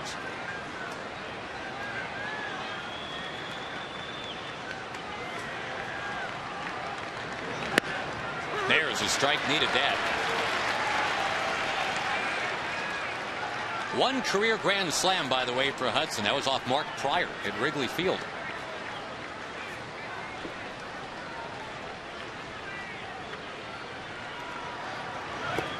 Wave and a miss. That's a nasty bite on it right there. 1-2.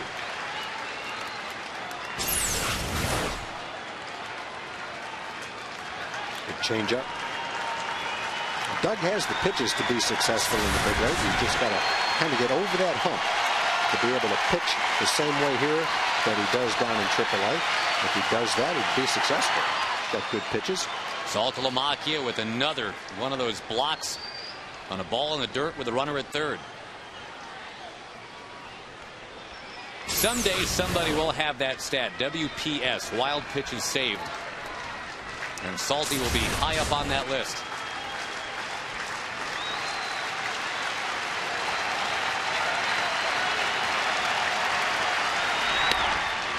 Inside, no place to put him. Casey Blake already with 4 runs batted in is on deck.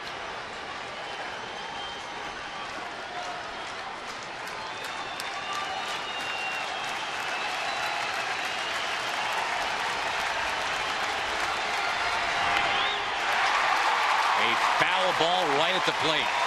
Did you like how he went after him? Fastball in.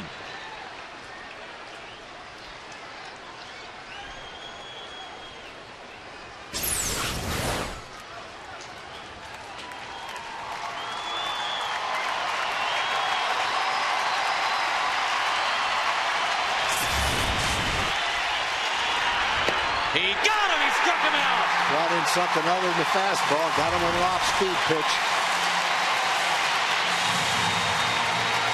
The Dodgers have stranded 8. And the Rangers are still hanging around. It is 4-3. Bottom of the 6th coming up.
Sonic Slam Inning brought to you by Sonic. The jackpot worth $100 plus tickets to a Ranger game and dinner for two at Sonic Drive-In. Good luck to Mindy Molina of Flower Mound. If a Ranger hits a grand slam this inning, we're giving away $25,000. And you, yes you, can register at any North Texas Sonic restaurant. Rangers have had kind of a power outage over the last week. Literally had one last night. The game delayed an hour 40 minutes when that bank of lights near first base went out. Rangers went on to lose that game 3-1. They are in this one. It is 4-3, bottom 6. The challenge is the guy out there on that bump in the middle of the field, Chad Billingsley.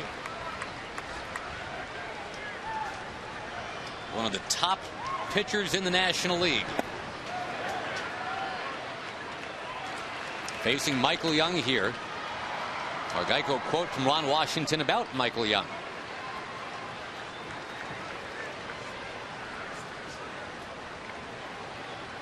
Kind of a quiet team leader is Michael Young. Not a yell guy, not a rah-rah guy. Cal Ripken was like that in Baltimore, and that served that franchise extremely well for a long time.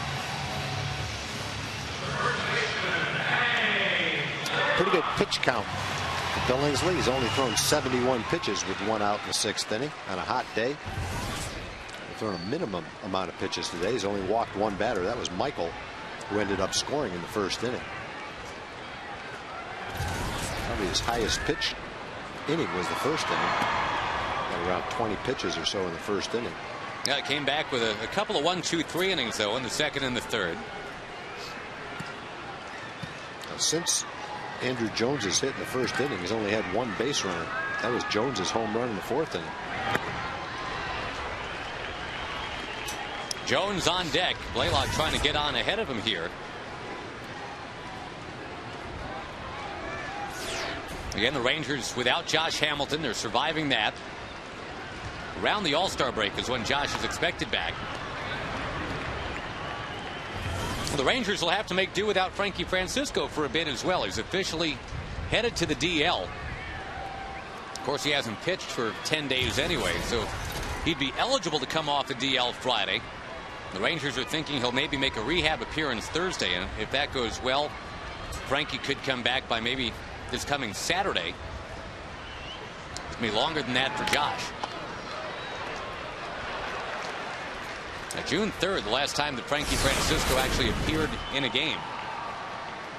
What a fantastic season he's having. I think as well as Frankie has ever thrown was the one outing that he's had between the 1st DL and the 2nd one in Boston. He was throwing 98 miles an hour occasionally in that game. Good curveball, good splitter. Dominating inning in Boston.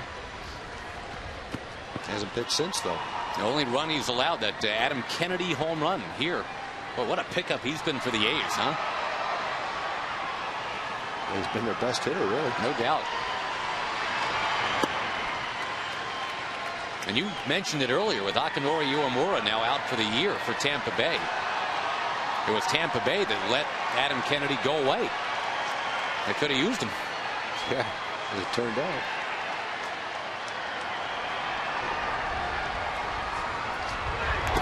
Blaylock gets a piece. Although they've had some guys step in like Ben Zobrist who did a pretty good job. The great Ben Zobrist. They might have been able to use Adam for some depth, but Ben Zobrist, Reed Brignac, another young player that they've got, those kids have stepped in and done the job, so they've been okay. 2-2 to Blaylock. He'll squirt it off the corner of the mound, making Furcal a hustle after it, and he got him. The mound slowed it down. That's 3 straight that Furcal has handled going back to last inning.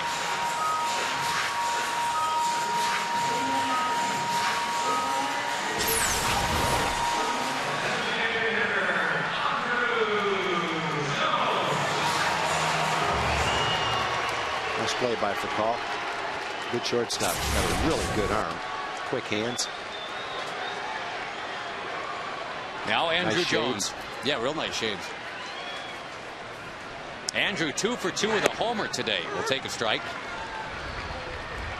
A teammate of Billingsley last year with the Dodgers. This has got to be killing Dodger fans. They've seen Andrew Jones steal a base, hit 2 home runs in this series.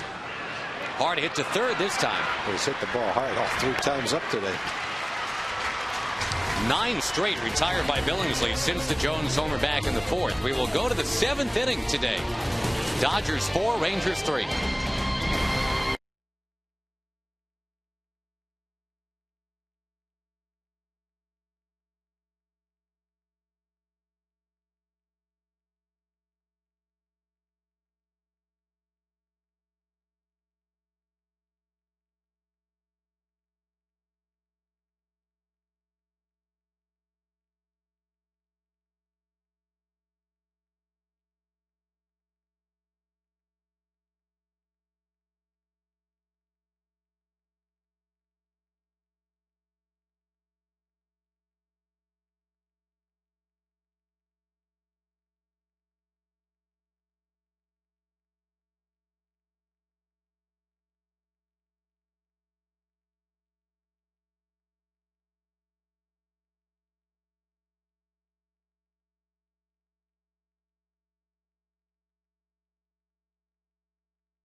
Ranger Baseball brought to you by Southwest Airlines. Go to southwest.com, grab your bag, it's on.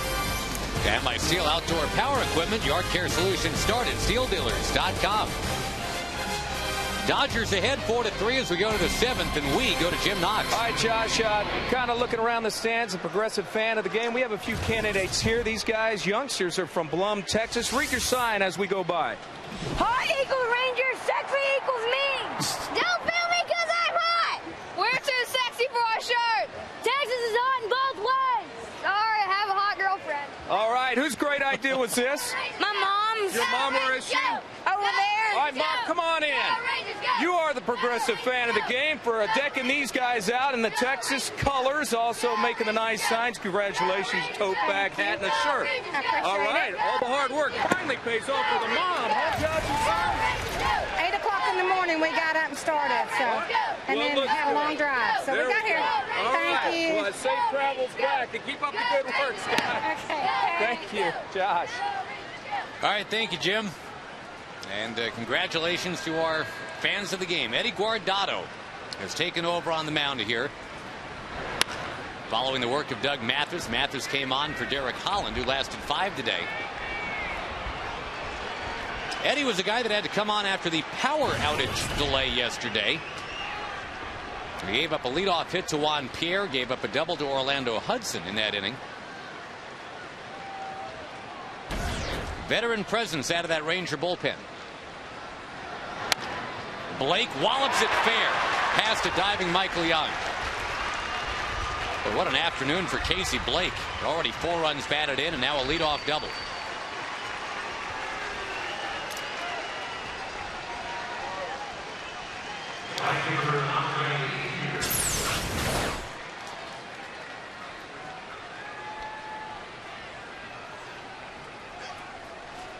Fourth pitch is down and in.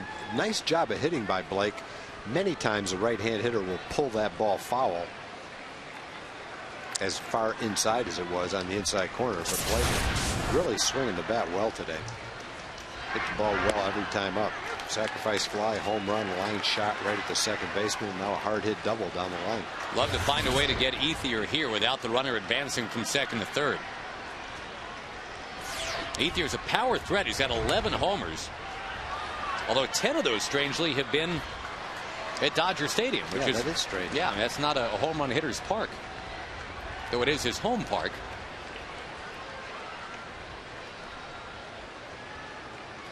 Ethier, top to bottom, just a pure hitter.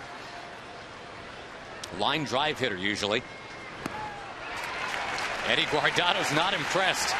Eddie just rolls in there with 3 in a row and strikes him out, keeping Casey Blake at second base.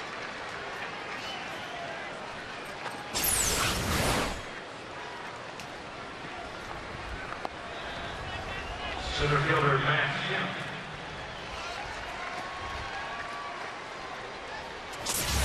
A nice off-speed pitch right there.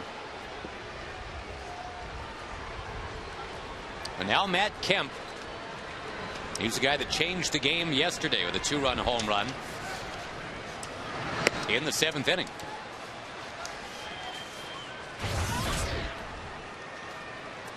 You see the strikeout victim in the 5th today. He struck out 153 times last year, Tag. That's too many for a guy with his speed.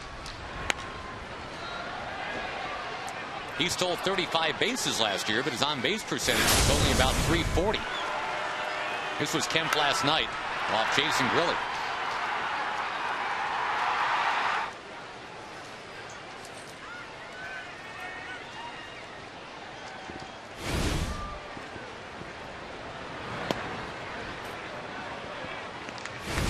.30 guy last year.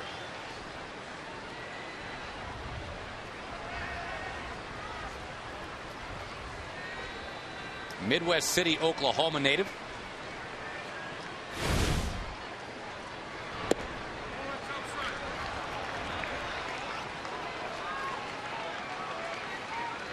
And not the end of the world if you end up walking him right here. First base is open anyway. Sets up a double play. Get a left-hand hitter Loney coming up next, then the bottom of the order.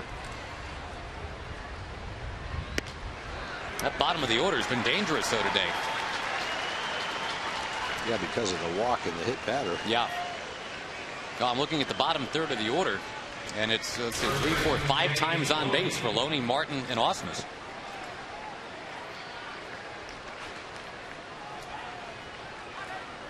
The Angels winning their game today 5-0 in the 5th inning. Out against the San Diego Padres, who are now without Jake Peavy for a while. So when the Padres come in here, there's another great pitcher that the Rangers will miss. They're not going to see Tim Lincecum in San Francisco. They missed Roy Halladay recently. Bet you the White Sox are feeling pretty good that that trade didn't go through. Yeah, that's a great point. Peavy vetoed the deal. White Sox won their game today in Milwaukee 5-4. Mark Burley with a home run.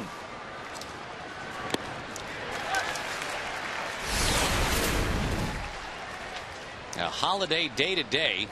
Jake Peavy is on the 15-day, but they're saying that could be 8 to 12 weeks for Jake Peavy. Wow.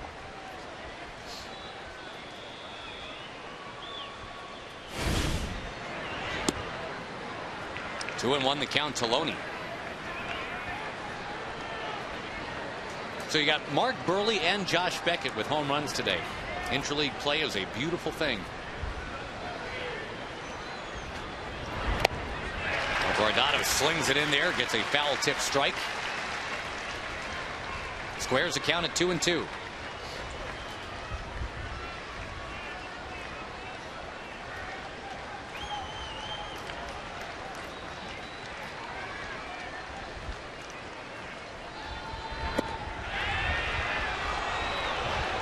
The Rangers have had a tough time offensively today. They are 1 for their last 18. But that one hit was a home run to get him to within 4-3. Eddie Guardado trying to keep it at 4-3 right here.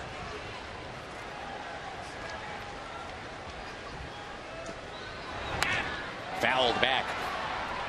We mentioned earlier, Loney's one of those guys whose walks and strikeout totals seem to run neck and neck.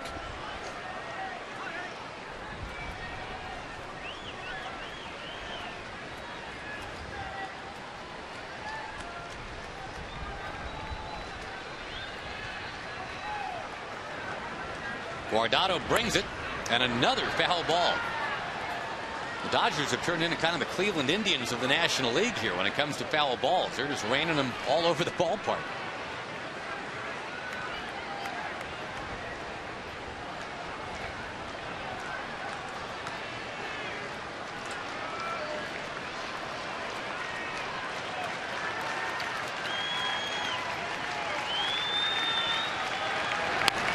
Another foul ball.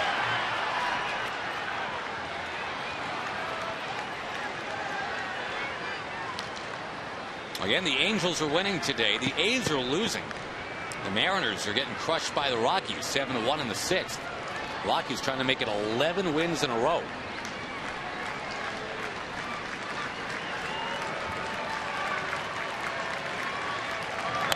Another one sent back this way.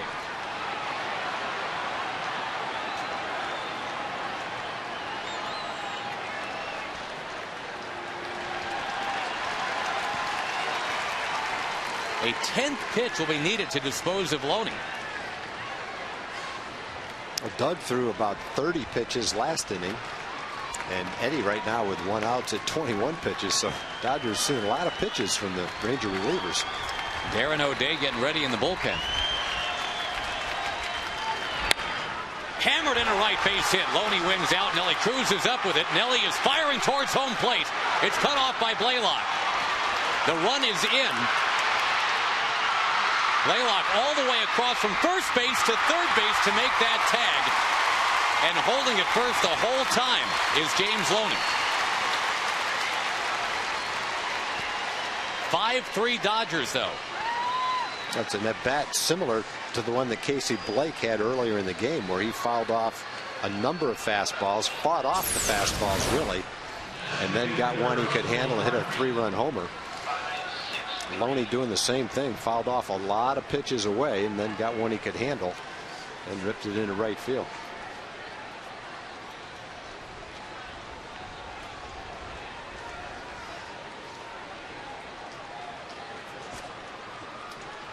That is quite the rundown they had to pull off, too.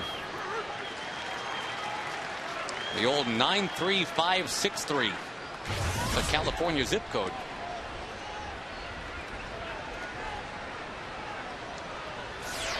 Dodgers tack on that extra run.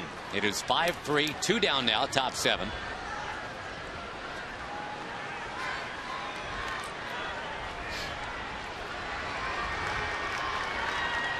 Rangers will have Cruz, Murphy, and Bird coming up in the bottom of this 7th inning.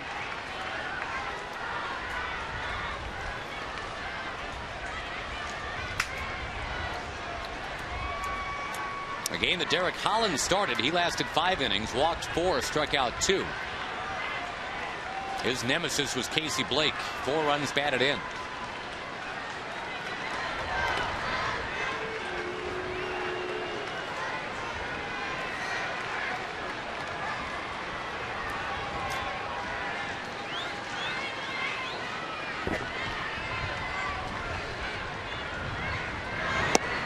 Wave and a miss by Martin.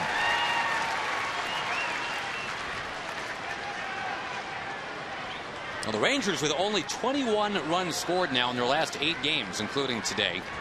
They're going to have to find some offense in the back third this afternoon.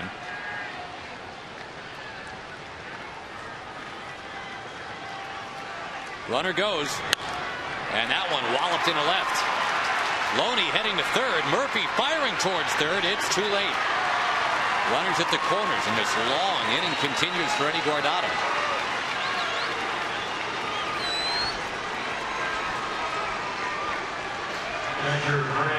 Or will it? Ron Washington's on his way out. Darren O'Day is ready in the bullpen.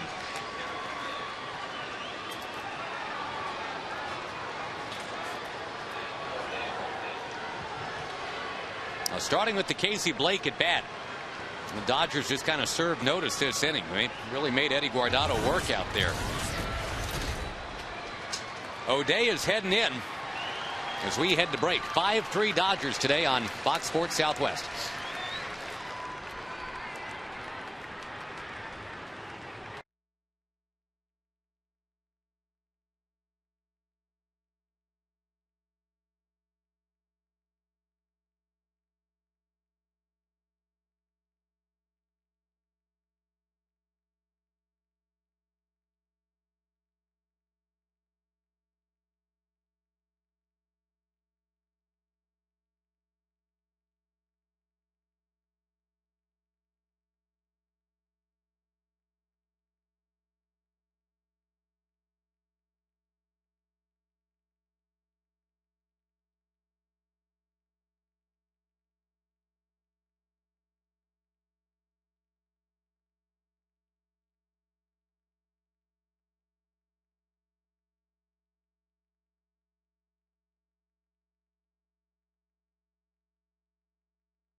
Sunday, June 28th. You can bring your dog with you to the ballpark. See the Rangers take on the Padres. Advanced registration is required. Forms are available at Petco, or you can sign up at TexasRangers.com/dogday. Darren O'Day is into the ball game now, and Brad Ausmus batting with runners at the corners, 2 out. The Dodgers have run themselves into an out this inning. That's helped. They have tacked on a run off Eddie Guardado to make it 5-3. Rangers have yet to retire Brad Ausmus today. A double, a walk, and he's been hit by a pitch. Sterling numbers for Darren O'Day. He's got the ERA of an FM radio station right now.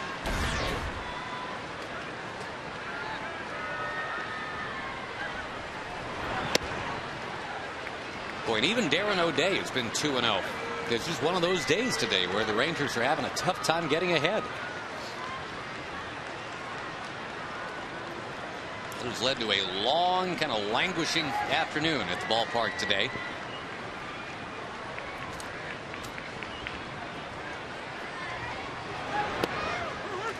That one's in there, 2-1. One subtle thing that Darren O'Day has changed per Mike Maddox. You see how O'Day sets up at the edge of that rubber, a little bit more towards the third base side than he had been when he was with the Mets and the Angels. Even tougher for a right-hander at the plate to see that pitch coming in. That's an adjustment that Darren and Mike kind of made together, and again shows you the continued influence of the import from the Milwaukee Brewers, Mr. Maddox.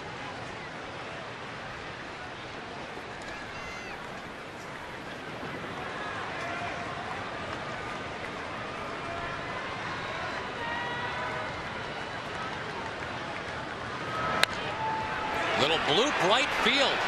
Brad Ausmus is killing the Rangers today. And he's now 6-3. Ausmus only plays about once a week, week and a half. He's been on base 4 times in 7 innings today. And he makes contact. He had the double to right center field the first time up. He just kind of battles this pitch off, fights it off. Just a little blooper right down the right field line, just barely fair. It looked like it almost hit the foul line. Yep, right on the chalk. But it picks up a run.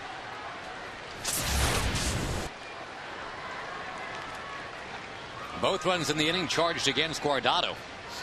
Now back to the top of the order for Juan Pierre.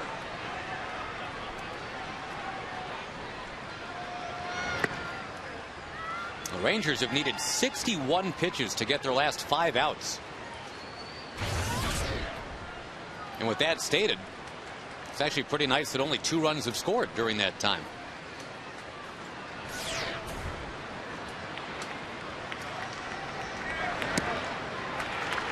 Wave and a miss by Pierre.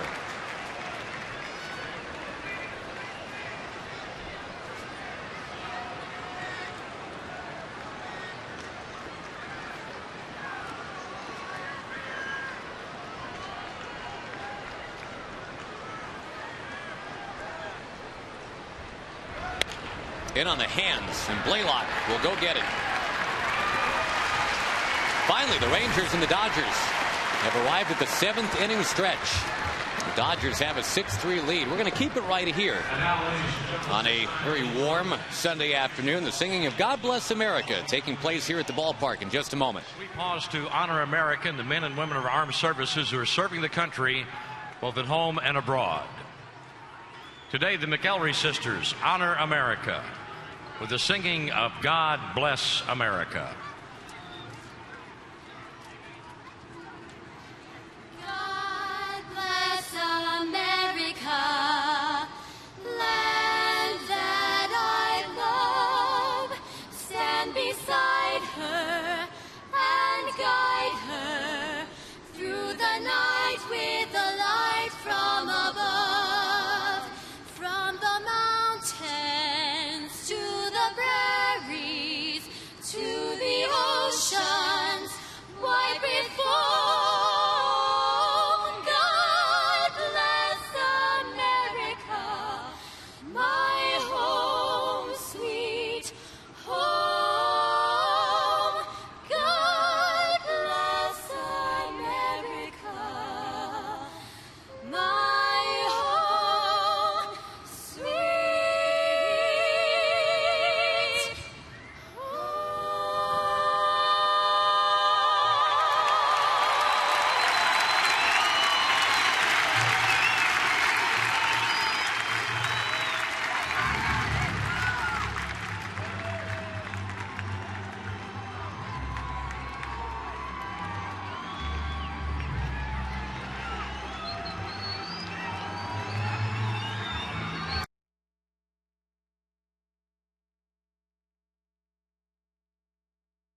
Blake, Rangers PR maven, happy birthday to you. Derek Holland had to deal with not John Blake, but Casey Blake. And although he looked okay against some other Dodgers, it was Casey Blake that won out against Derek Holland today. Drove in 4 runs total. Andrew Jones against his former team, another home run. That's 2 in this series. But then a painful top of the 7th as the Dodgers drift in a couple more runs. And it's now 6-3 LA as we go to the bottom of the 7th. Nelly Cruz at the plate and a 1-ball no strike count on him. 6-3. 9 outs left for the Rangers today, trying to avoid the loss of the series to the Dodgers. Remember, the Rangers took the opener fairly convincingly. In fact, it was a shutout, 6-0. Last night, Dodgers 3, Rangers 1. Tonight, or this afternoon, 6-3 LA. Nelly Cruz, base hit left field. The Rangers have been 1 for their last 18. Nelly Cruz trying to get him started up again. Base hit. Now, Billingsley has pretty much been exactly what you expected. A guy that's tough to hit. Came into the game with a 9th best opponent's batting average in the National League. One thing he hasn't done today is strike out a lot of batters. He struck out 3. He's 5th in the National League with 90 strikeouts coming into the game in 85 innings, more than a strikeout per inning. The Rangers have made some contact against him, but he still pitched a fine game.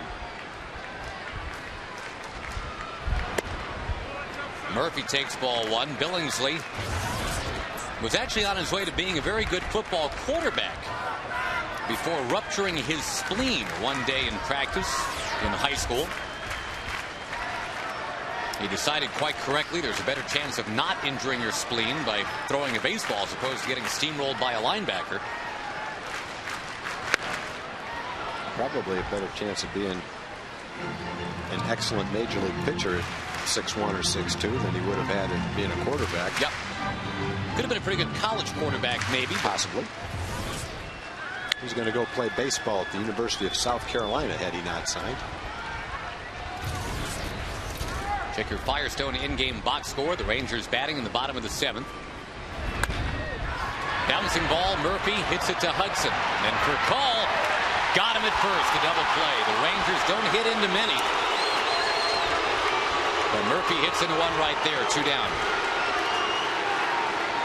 Tough to tell from up here. Looked like David beat it, but we aren't half as close, not even 100th as close as Charlie Relaford is at first base. Maybe we'll get a better look here. McCaw has a little bit of a problem getting rid of the ball. That's the first double play that Murphy's hit into all year, and just the 29th the entire season for the Rangers. They have turned to 57.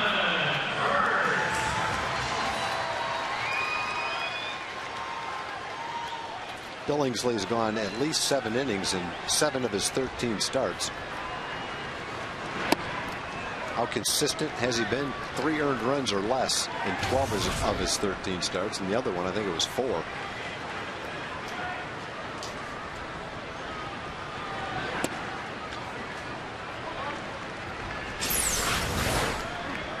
One last look at the battle of the 7s here. Loney and Murphy.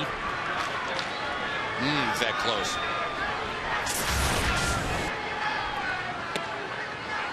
There is action in the Dodger bullpen. Billingsley on a warm day is at 91 pitches. Leach is the lefty. Belisario is the righty.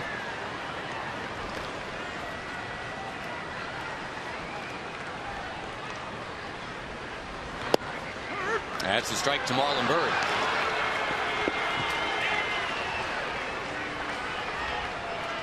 The Angels have increased their lead on the Padres to 6-0. A pair of home runs for Juan Rivera today. It's the day after Torrey Hunter hit 3 for the Halos. The A's are losing 6-1 in the 6th. That against the Giants. And the Mariners-Rockies game is in a rain delay in the 6th inning. Colorado on top 7-1. Little pop-up in the shallow center. Hudson drifting back. He's got it. The Rangers got the leadoff single, but couldn't do anything with that. We're now at the end of 7 at the ballpark today. The Dodgers on top.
But the Dodgers now on top 6-3. Casey Blake has been tremendous today.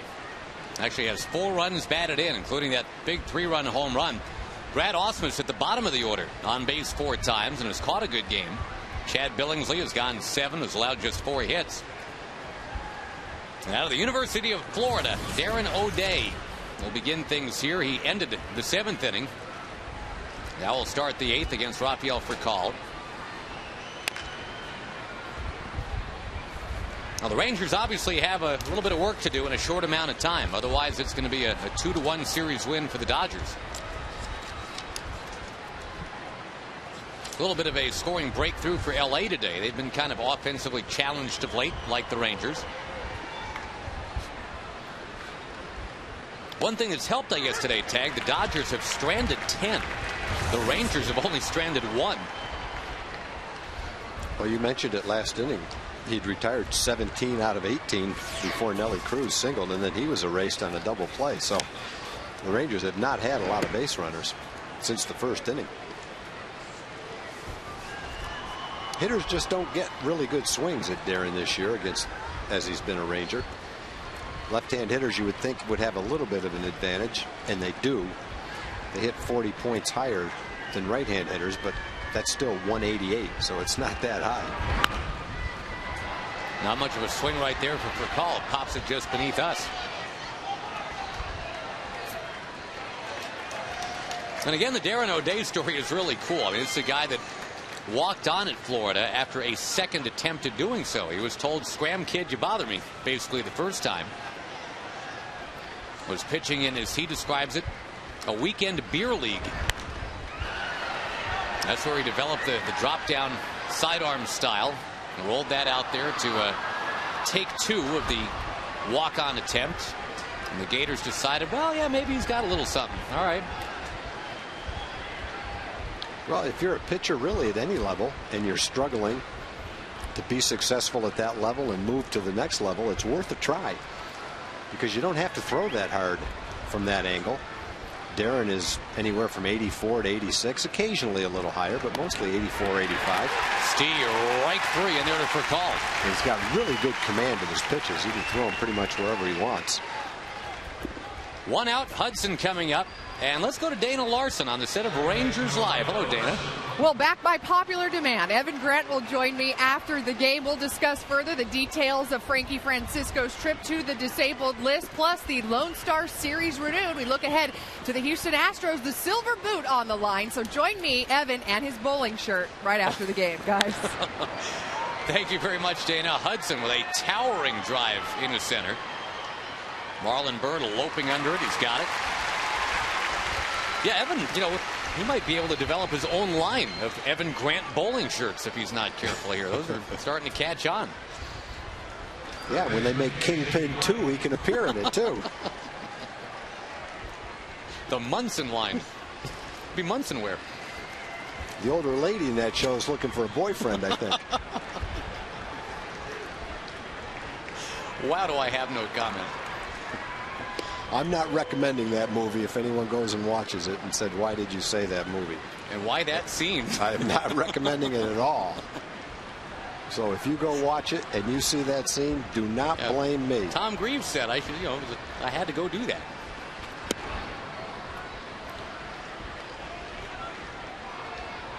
You are dangerous on a Sunday day game against interleague opposition. It was against the Cardinals on this date 5 years ago. Really?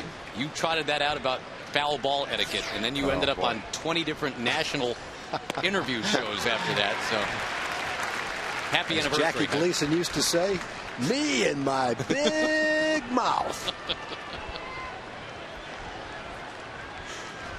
In our house, it's you and your big mouth. I don't even have to say that. Casey Blake eyeballs the strike, 2-2. But we made the world a better place with your launch of foul ball etiquette that afternoon. You don't take away from a little kid. You just don't, or you incur the wrath of Tag. I probably wouldn't have said anything until that guy stood up and taunted the lady and the little boy with the ball right next to him. That was a little bit too much. Yes, I remember it well. We got some help from the Cardinal players too. Weren't there? One of the players brought out a bat or a ball for the little boy. Who was that? Oh boy, who was that? In a minute. On the ground, third base, a worm burner. Michael Young makes the play. More of Tom Grieve Theater when we come back. It is 6-3 Dodgers at the ballpark this afternoon.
Night with Kevin Millwood against Wandy Rodriguez, and the Astros are looking up from the bottom of that Central, but look how jam-packed that Central is.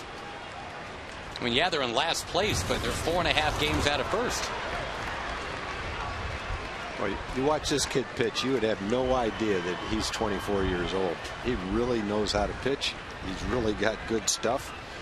And if Vercal turns that double play in the first inning, he's only given up the 1 run, the home run to Andrew Jones. Andrew did hit his curveball out of the ballpark to left field.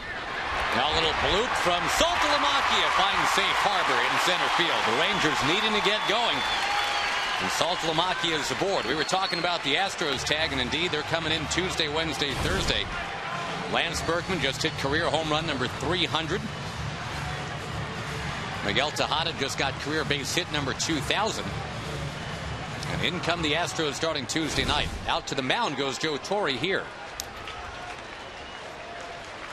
97 pitches for Billingsley on a hot day.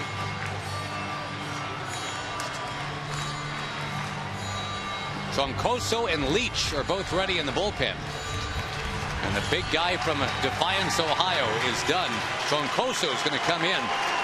Dodgers 6 and the Rangers 3. We're back after this on Fox Sports Southwest.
2 innings with base hits.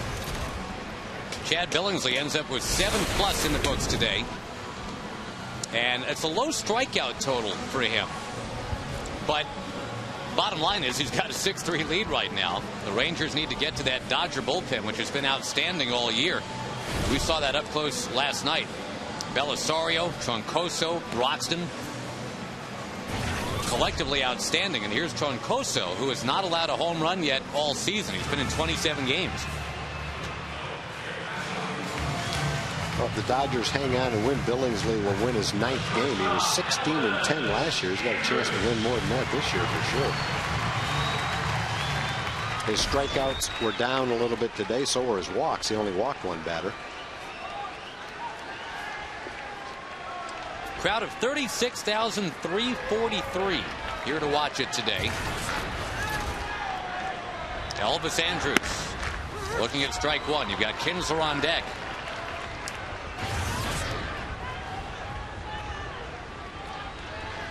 On a day where the Angels are winning their game. They've got designs on getting to within 2.5 of the first place Rangers. Runner goes. Ausmus throws, and the tag. They got him. Someone missed something right there, you'd have to think. Yeah, Saltalamacchia is not a base-stealing threat. Well, down by 3 runs in the 8th inning. There's definitely not a straight steal attempt being called. Yeah, I'm with you. Somebody got a wrong sign. It might have been a hit and run, and just the pitch stayed so far inside that Elvis couldn't swing at it. I'm not sure on that play.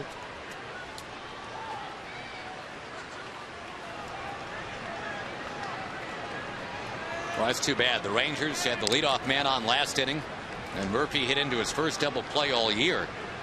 Saltalamacchia leads off the 8th and then is erased on a caught stealing. One of those that obviously goes as a caught stealing, but again, you have to figure it was somebody, one of the 2 youngsters, Saltalamacchia or Andrews, just not getting the sign. You go back and watch Elvis on that pitch. It looked like a breaking ball that was way inside, and he started to swing at it and just, I think it was so far inside he couldn't swing at it. If in fact that was a hit and run, tough to say. Watch Elvis on this pitch. Stays inside, and you can see him start his bat like he wanted to swing at it.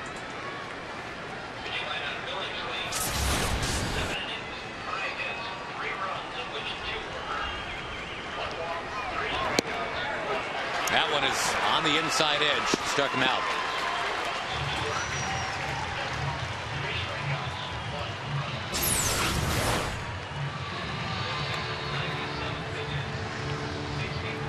Pitch number 5 is the one that got him.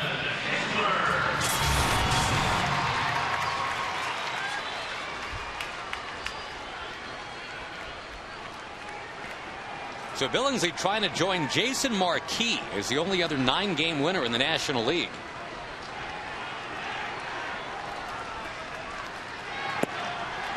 Another one on the inner half. Strike 1 to Kinsler. Astros lead the Diamondbacks today 4-3. Homers for Berkman and Pence. The Arlington native Hunter Pence now has 8. Ground ball second base from Kinsler. A tough month for Ian. And the Rangers collectively just not hitting right now. The Dodgers 6, the Rangers 3 at the end of 8.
Texas Ranger Baseball brought to you by Southwest Airlines. Go to southwest.com, grab your bag, it's on.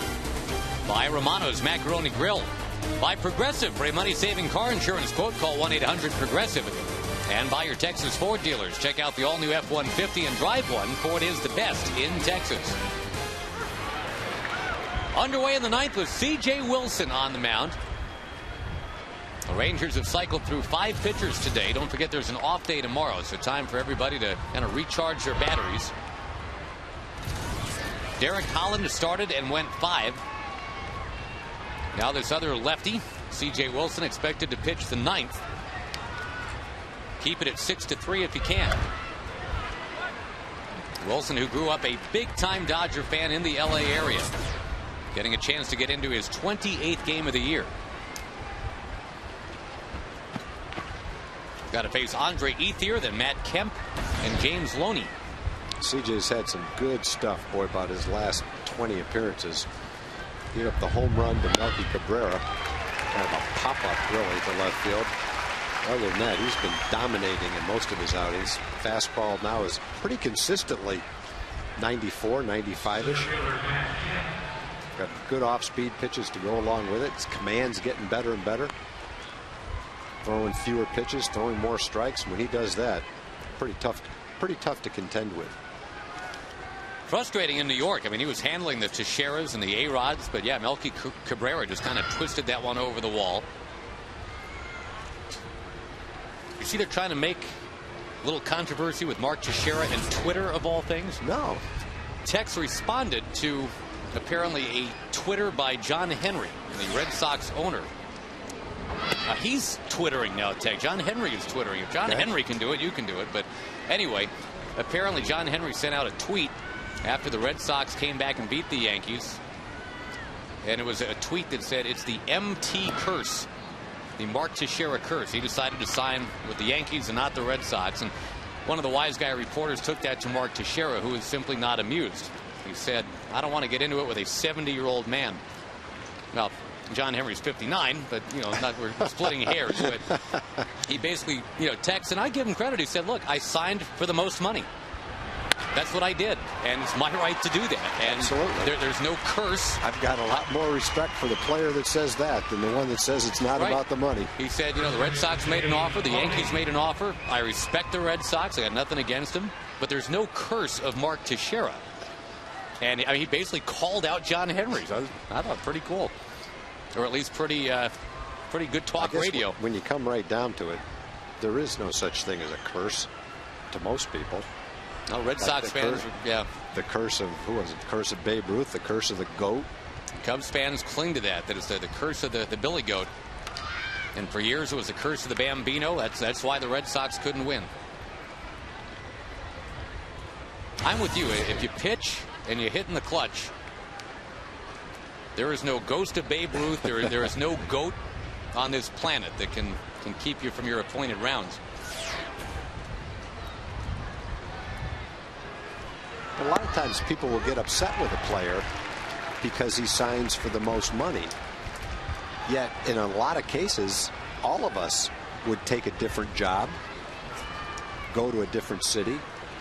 If you got a significantly better offer and a better job to do it, we're all like that. That's human nature. That's the competition among all of us. Unless you really don't want to be somewhere. I mean, for example, the Washington Nationals made a really competitive offer to Tex, but he just didn't want to be a Washington National. That's his right to make that decision, too.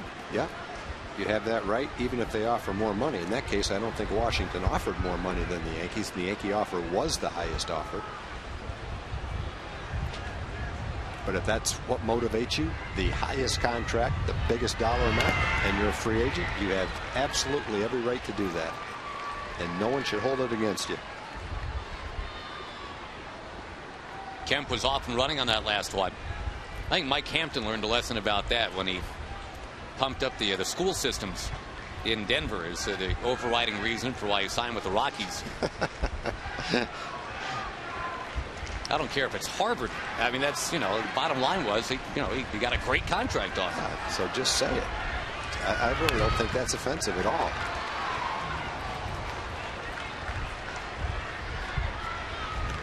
Hampton is a guy we will see pitch in this ballpark next week. Pudge Rodriguez most likely will be his battery mate. And we should mention that Pudge was in the lineup today, so he has tied Bob Boone, second place on the all-time list, catching game number 22-25. He's now one behind Carlton Fisk. So it'll be Pudge together with the other Pudge when he catches, assumably, Tuesday night. It'll be Pudge Fisk and Pudge Rodriguez tied at 22-26. And then if Pudge catches Wednesday or Thursday, that's the record. And as you said earlier, Tag, how wonderfully appropriate that Pudge Rodriguez can do that in this ballpark. I think it means a lot to Pudge to be able to do that back here. I think it's going to mean a lot to the fans, too. I expect that to be a very well-received ceremony.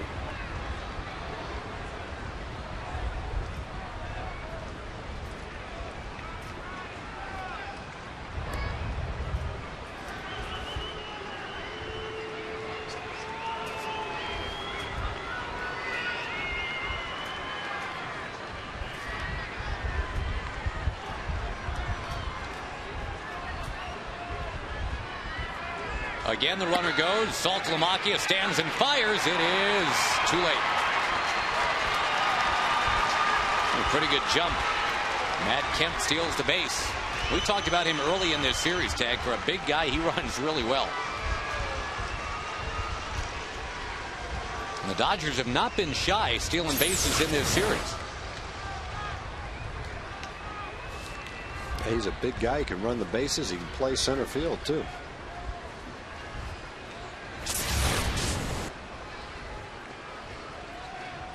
Jonathan Broxton getting ready in the Dodger bullpen. You know, the other LA team continues to have bullpen issues, Tag. Scott Shields looks like is going to be done for the year. That's a big blow for the Halos. But as many pitches and innings as he's thrown over the last 4 or 5 years, I can't say I'm shocked that it finally has caught up with him. If in fact it's an arm injury, I don't know. He might have twisted his ankle for all I know. Long at bat with Loney finally reaches an end. The strikeout. So as long as we're talking about relievers, one other little piece of news, I guess, is from out of New York. You should check out the C.J. Wilson strikeout pitch. Probably a good thing the Mets and Yankees don't play more often. You had K-Rod shouting at Brian Bruni during batting practice today, coming a day after Bruni called out K-Rod and all those exuberant celebrations. So that's a tired act that Francisco Rodriguez is featuring. And then K-Rod responded that Bruni better keep his mouth shut.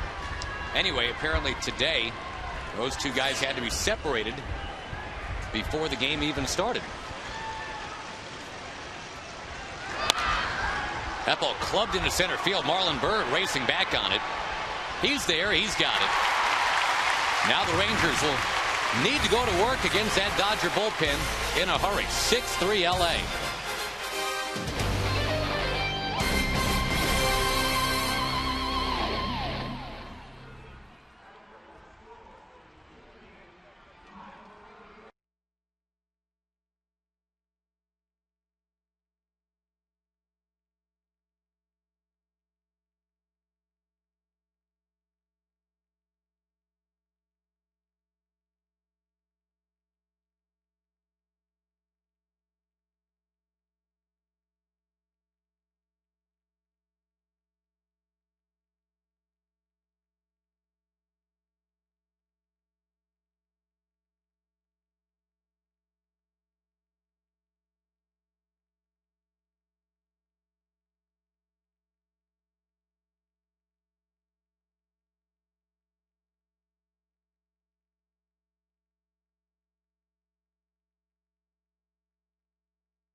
6,000 plus today watching the Dodgers leading 6-3.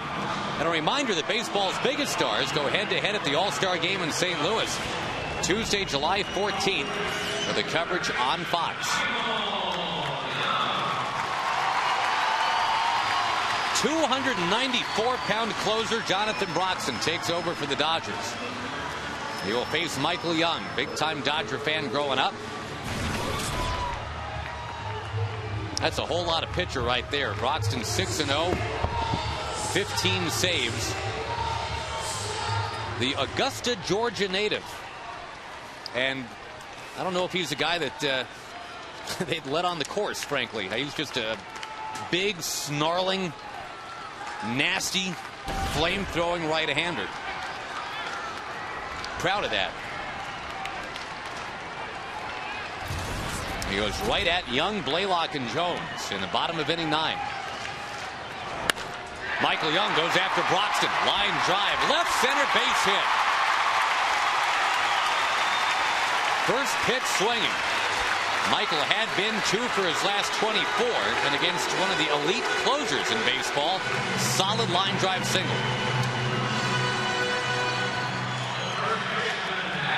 He's got a cramp in his calf.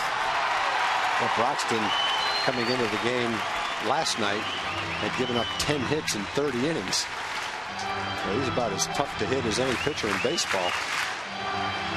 Has not given up a home run this year. 15 out of 17 in save opportunities. We're seeing some dehydrated Dodgers today. That's his second cramping issue suffered by a Dodger today. Matt Kemp waves off the trainer, says he's all right to continue. The Rangers have had the leadoff man on in each of the last 3 innings, but nothing's come of that yet.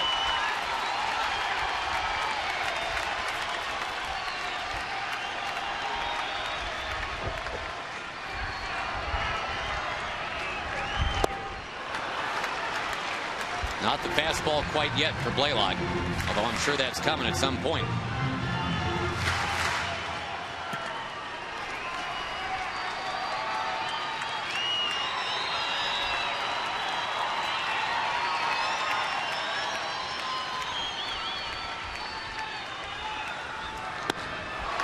.95, there it is. Blaylock's behind 0-2.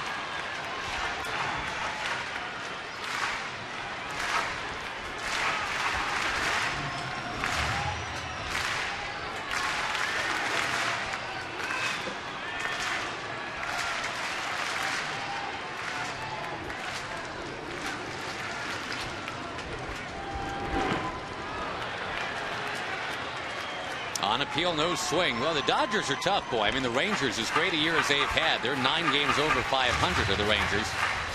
The Dodgers are 19 games over 500. They're trying to improve to 42-22. Joe Torre would get to within 1 win of Sparky Anderson for 5th on the all-time list.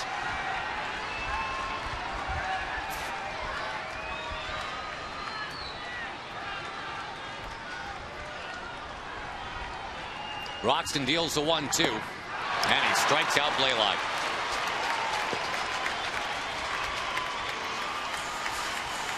Now Andrew Jones, who already has a home run in this one. And he had a home run last night, too. Our Coors Light Freeze Cam. Here's the one today.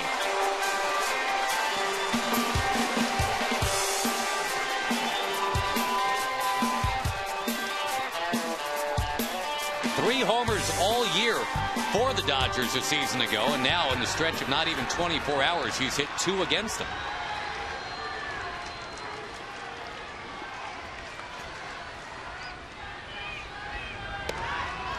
Doesn't need to hit one right here, though. Just needs to get on base. Got the team leader in home runs on deck in Nelly Cruz.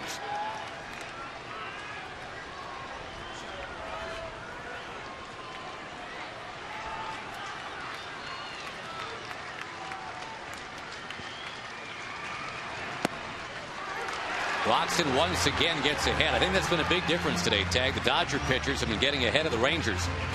Ranger pitchers had a tough time getting ahead of the Dodgers. And Broxton with a good breaking ball right there. Good hard breaking ball. Go along with his 95-mile-an-hour fastball.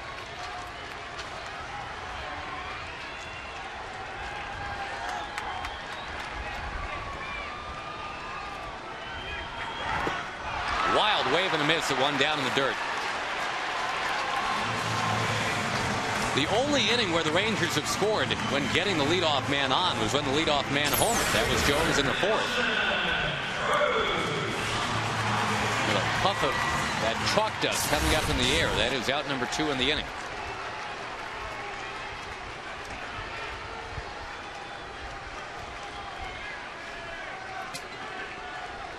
Cruz trying to keep it alive for Murphy.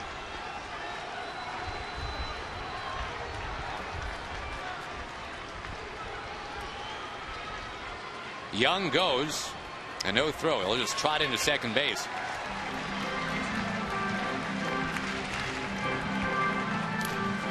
I think right now, Tag, I mean, it's not really that tough to discern what's going on. The Rangers are in a stretch where Kinsler's not hitting much. Michael Young's not hitting much. Josh Hamilton is not in the lineup. Yeah, the good part is they're pitching enough and they're playing defense enough. Right, so they still feel like the hitting's going to come back around. It's just been a bad month. You're right. They have the lowest on-base percentage in the major leagues for the month of June. That's unusual. And the pitching and defense has at least kind of given them a shot, but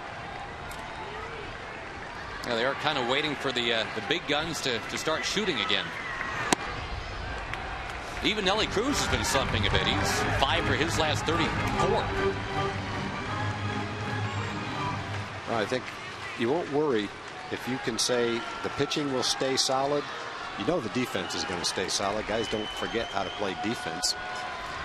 You can go into slumps, though. The Rangers, almost as a team, are in a slump in the month of June, but they'll come out of it. They've always hit, and they always will.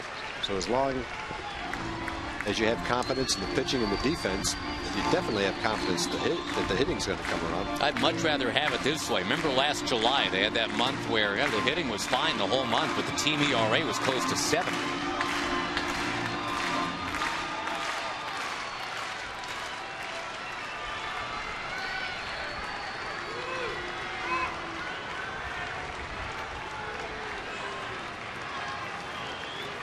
Don't forget, Rangers Live comes up after the ball game.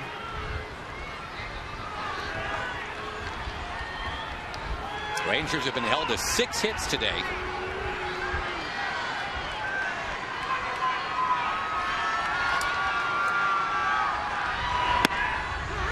Inside corner.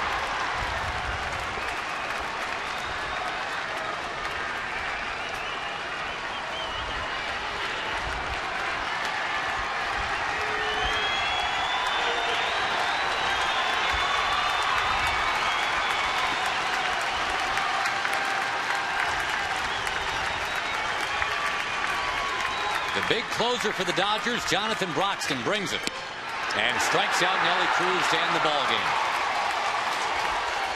Sammy Holbrook and Nelly Cruz still talking about both strike 2 and strike 3. Nelly not happy with how it finished.